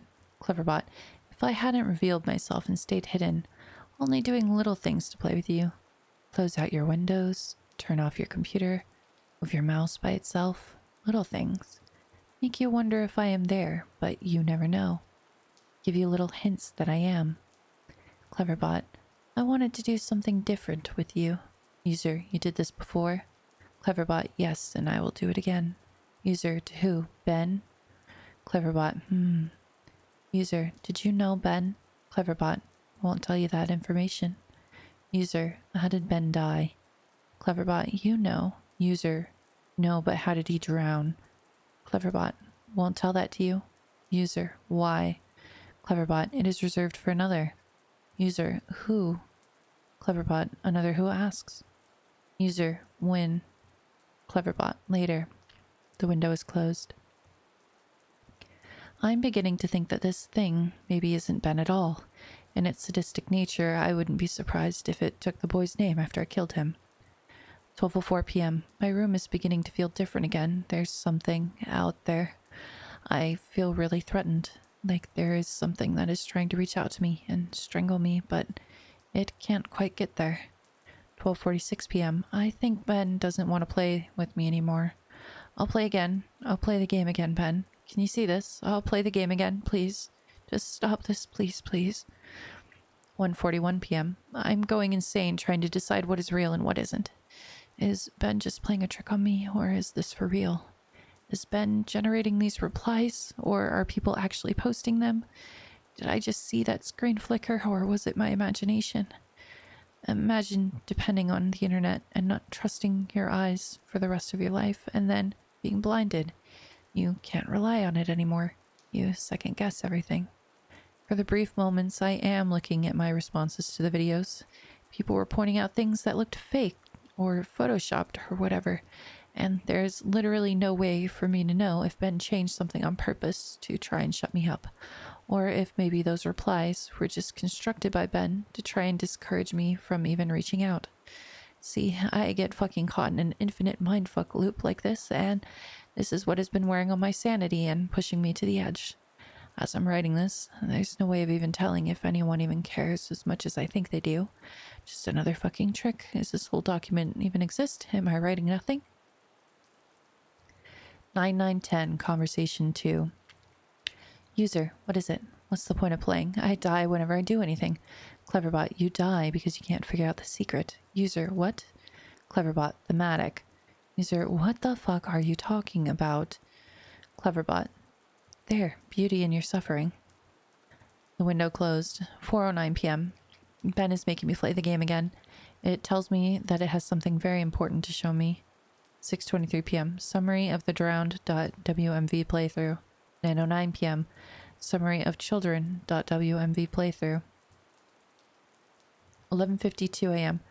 The drowned.wmv playthrough was up when I woke up today. I remember typing it up, but I don't ever remember posting it. He censored it again. There is no mention of the old man. I have no voice anymore. I am only posting what he wants me to. I am the mask he uses to disguise himself as he lies. 11:55 a.m. There's an entire video summary of a video that I don't remember doing. Reading through the summary, this sounds morbid, resembling my dream from 2 nights ago, except on a far more sadistic scale. These moon children, there's something more to them, almost as if they're another entity from Ben. Something happened last night that I can't remember. I'm posting the 4th summary to the forums now. Shadow of my chair moved. 12 p.m. Ben won't let me visit YouTube. I can browse the rest of the sites, but he keeps exiting the window when I go to YouTube. Why? 2:02 p.m. I'm feeling the air start to constrict. I don't think I'm alone here. Whatever aura has been here is getting more violent. 2:44 p.m. I'm trying to contact Ben on Cleverbot. He's not responding. I just get the AI. 3:51 p.m. My ears aren't fooling me. I'm hearing the reverse song of healing. I keep hearing it. 4:23 p.m. Now I'm positive of it. Earlier I thought it was a weird coincidence, but just now I went to open my window, and 3 floors down at ground level I saw the old man. I'm completely positive I did. The same guy. He was just staring up at my window, standing in the middle of campus. If any students took notice of him, they didn't seem to acknowledge it. That's where my notes end. I fled my room, taking the cartridge with me. I don't want to go into details of what happened. I'll lose my train of thought as I hammer out these last details. It's been roughly 2 days since then. This is my last summary in service to you of the final video you guys saw, Matt.wmv. The last video entry I made, Matt.wmv, began as normal.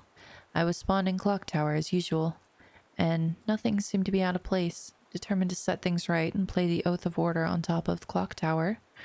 On the 4th day, I prepared myself. I sped up time and got to the final day, making my way to the observatory. As I got up to the telescope room and approached the astronomer, he would not let me look into his telescope. He told me that it would be cheating and that I should follow the rules. Despite my repeated efforts, the game would not let me do the 4th day glitch. No matter how hard or what I tried working around the game and doing the glitch, but it was adamant this time. Regardless of if I simply had the illusion of free will in prior games, This time, the game became more aggressive than anything I've ever seen. It eventually told me to go to Icana Canyon, where the game would end and it would stop haunting me. Anxious and desperate to end this nightmare, I played this song of soaring and ended up there.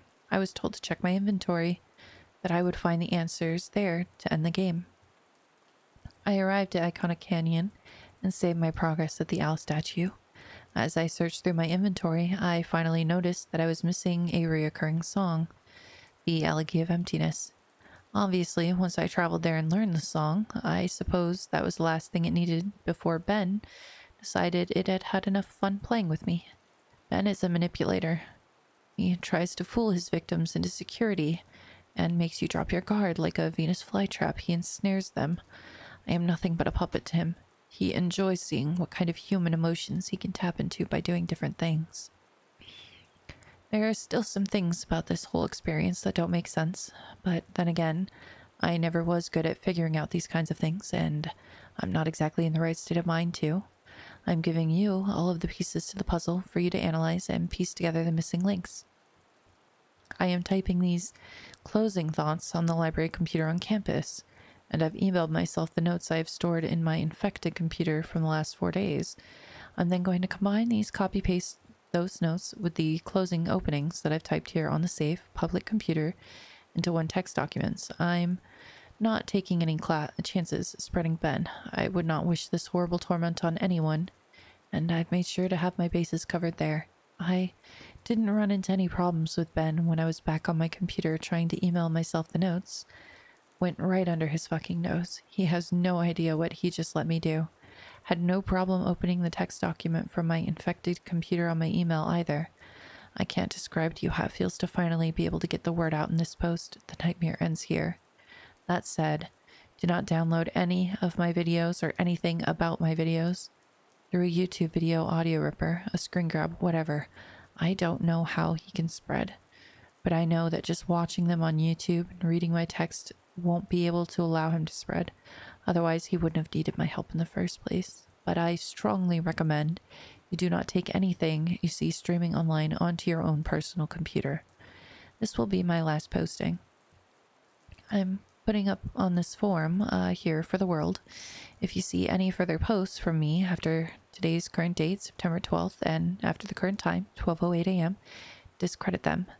It already has proven to me that Ben can access my account and password and manipulate my computer, and like I said, I have no idea to what extent he can do this, but know that it will do anything to break free. He is desperate. To ensure your safety, just forget about me, please. And obviously this goes without saying, but from here on out, do not download any images I may have put up, any files, anything. This 5th day will be my last day. I'm going to burn the cartridge and then come back to destroy my laptop. Again, even though I don't even know you, this is sort of a bittersweet for me. This semester, I really didn't have any friends, or rather, I stopped paying attention to them.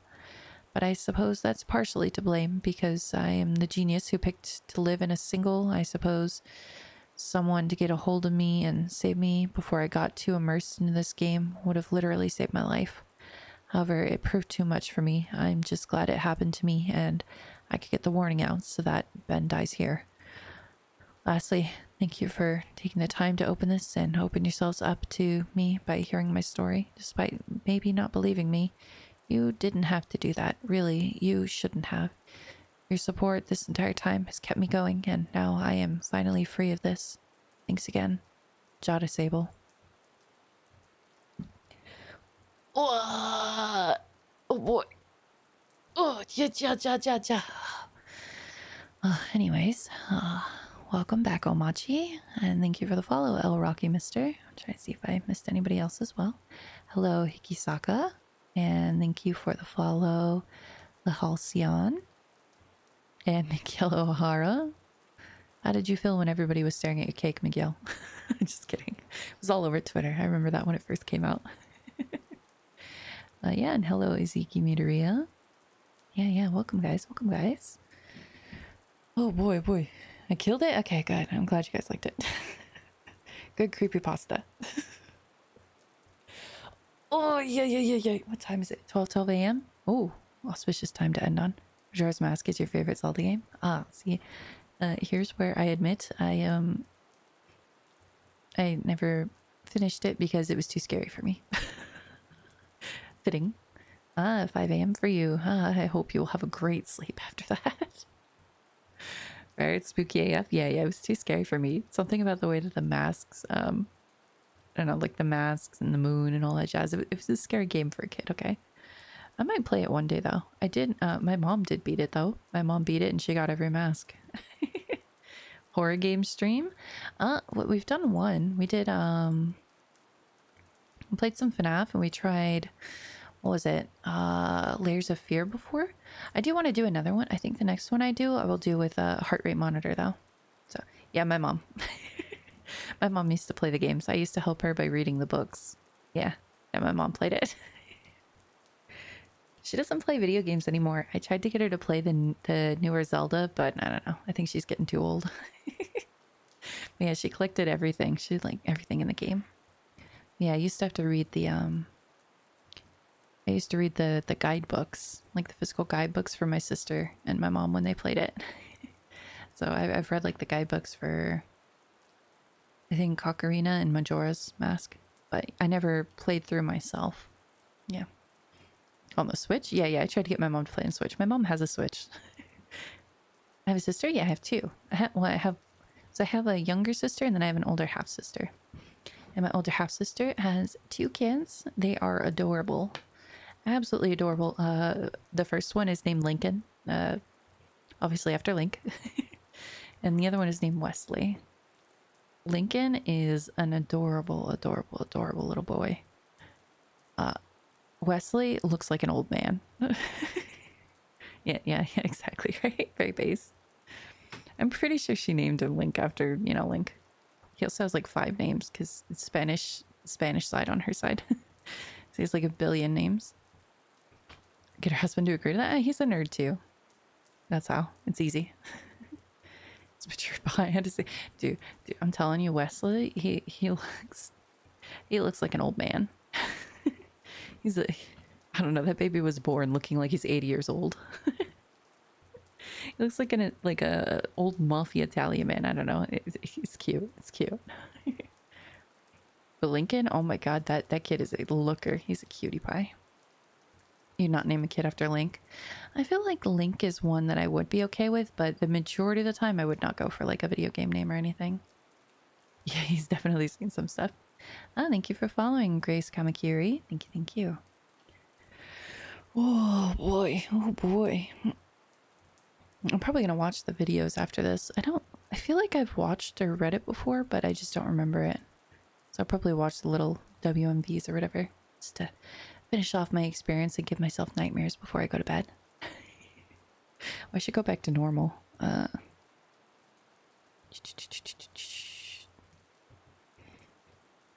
Transformation. Woo.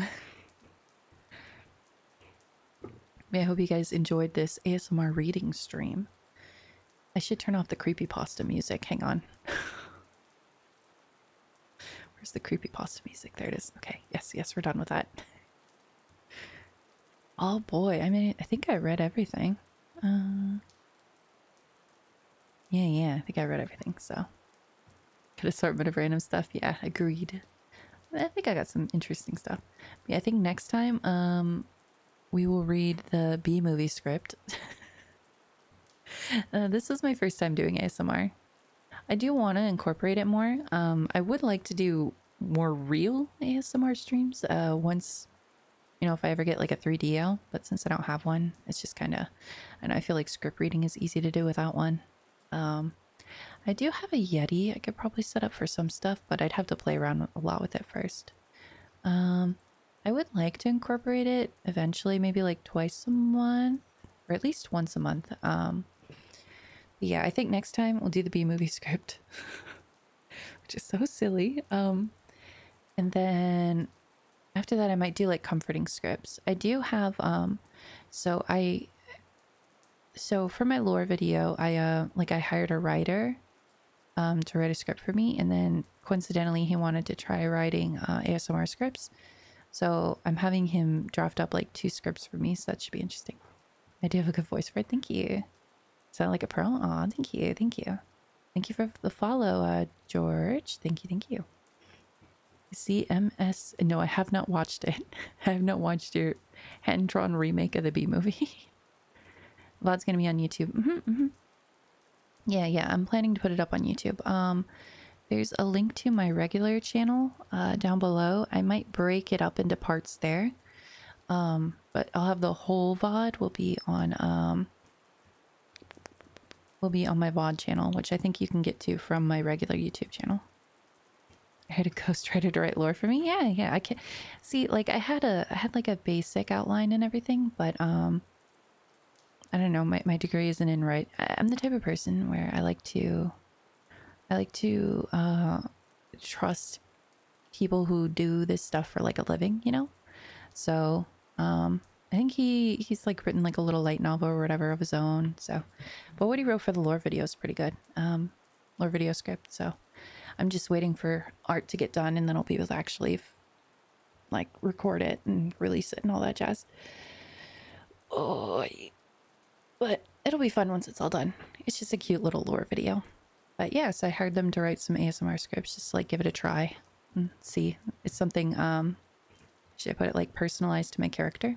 So it would make sense for me to do, but I'm planning to release that probably just on YouTube, I think. So it'll be like YouTube specific content. But yeah, I do want to do more ASMR streams in the future just because I personally like ASMR. I usually listen to the no talking stuff. You know, I like tapping and all that jazz, so I do want to do it one day. But yep. Yeah, I think that's probably going to be it for today though, guys. Let's see. Let's see who's live that we can go raid. Let me make sure I have my music off. Oh. Absolute. Dang, I don't know why my my Twitch or my Chrome just isn't working. I don't know why. Let me see. Let me pull up on my phone to see who's live.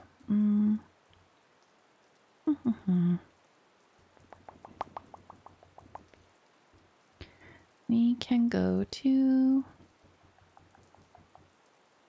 Oh god, there's so many people live. How do I choose?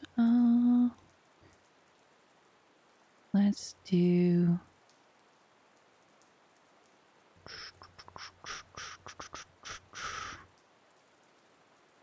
I don't even know who to do, I'm not gonna lie. There's so many people playing. Let's see. Let's go to...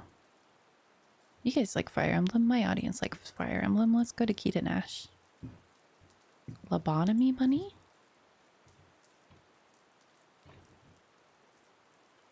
Lobotomy... Oh my god, because they're playing Sonic. It's because they're playing Sonic, huh? They're playing Sonic, huh? Alright, fine. Just because they're playing Sonic, we'll go. Oh wait, no, I think they're done, actually. Hang on, let me see. I think they might be at the end of their stream. Let me check first. Lobotomy bunny.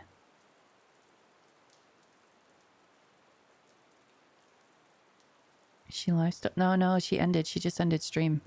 Ooh, bad timing. Alright.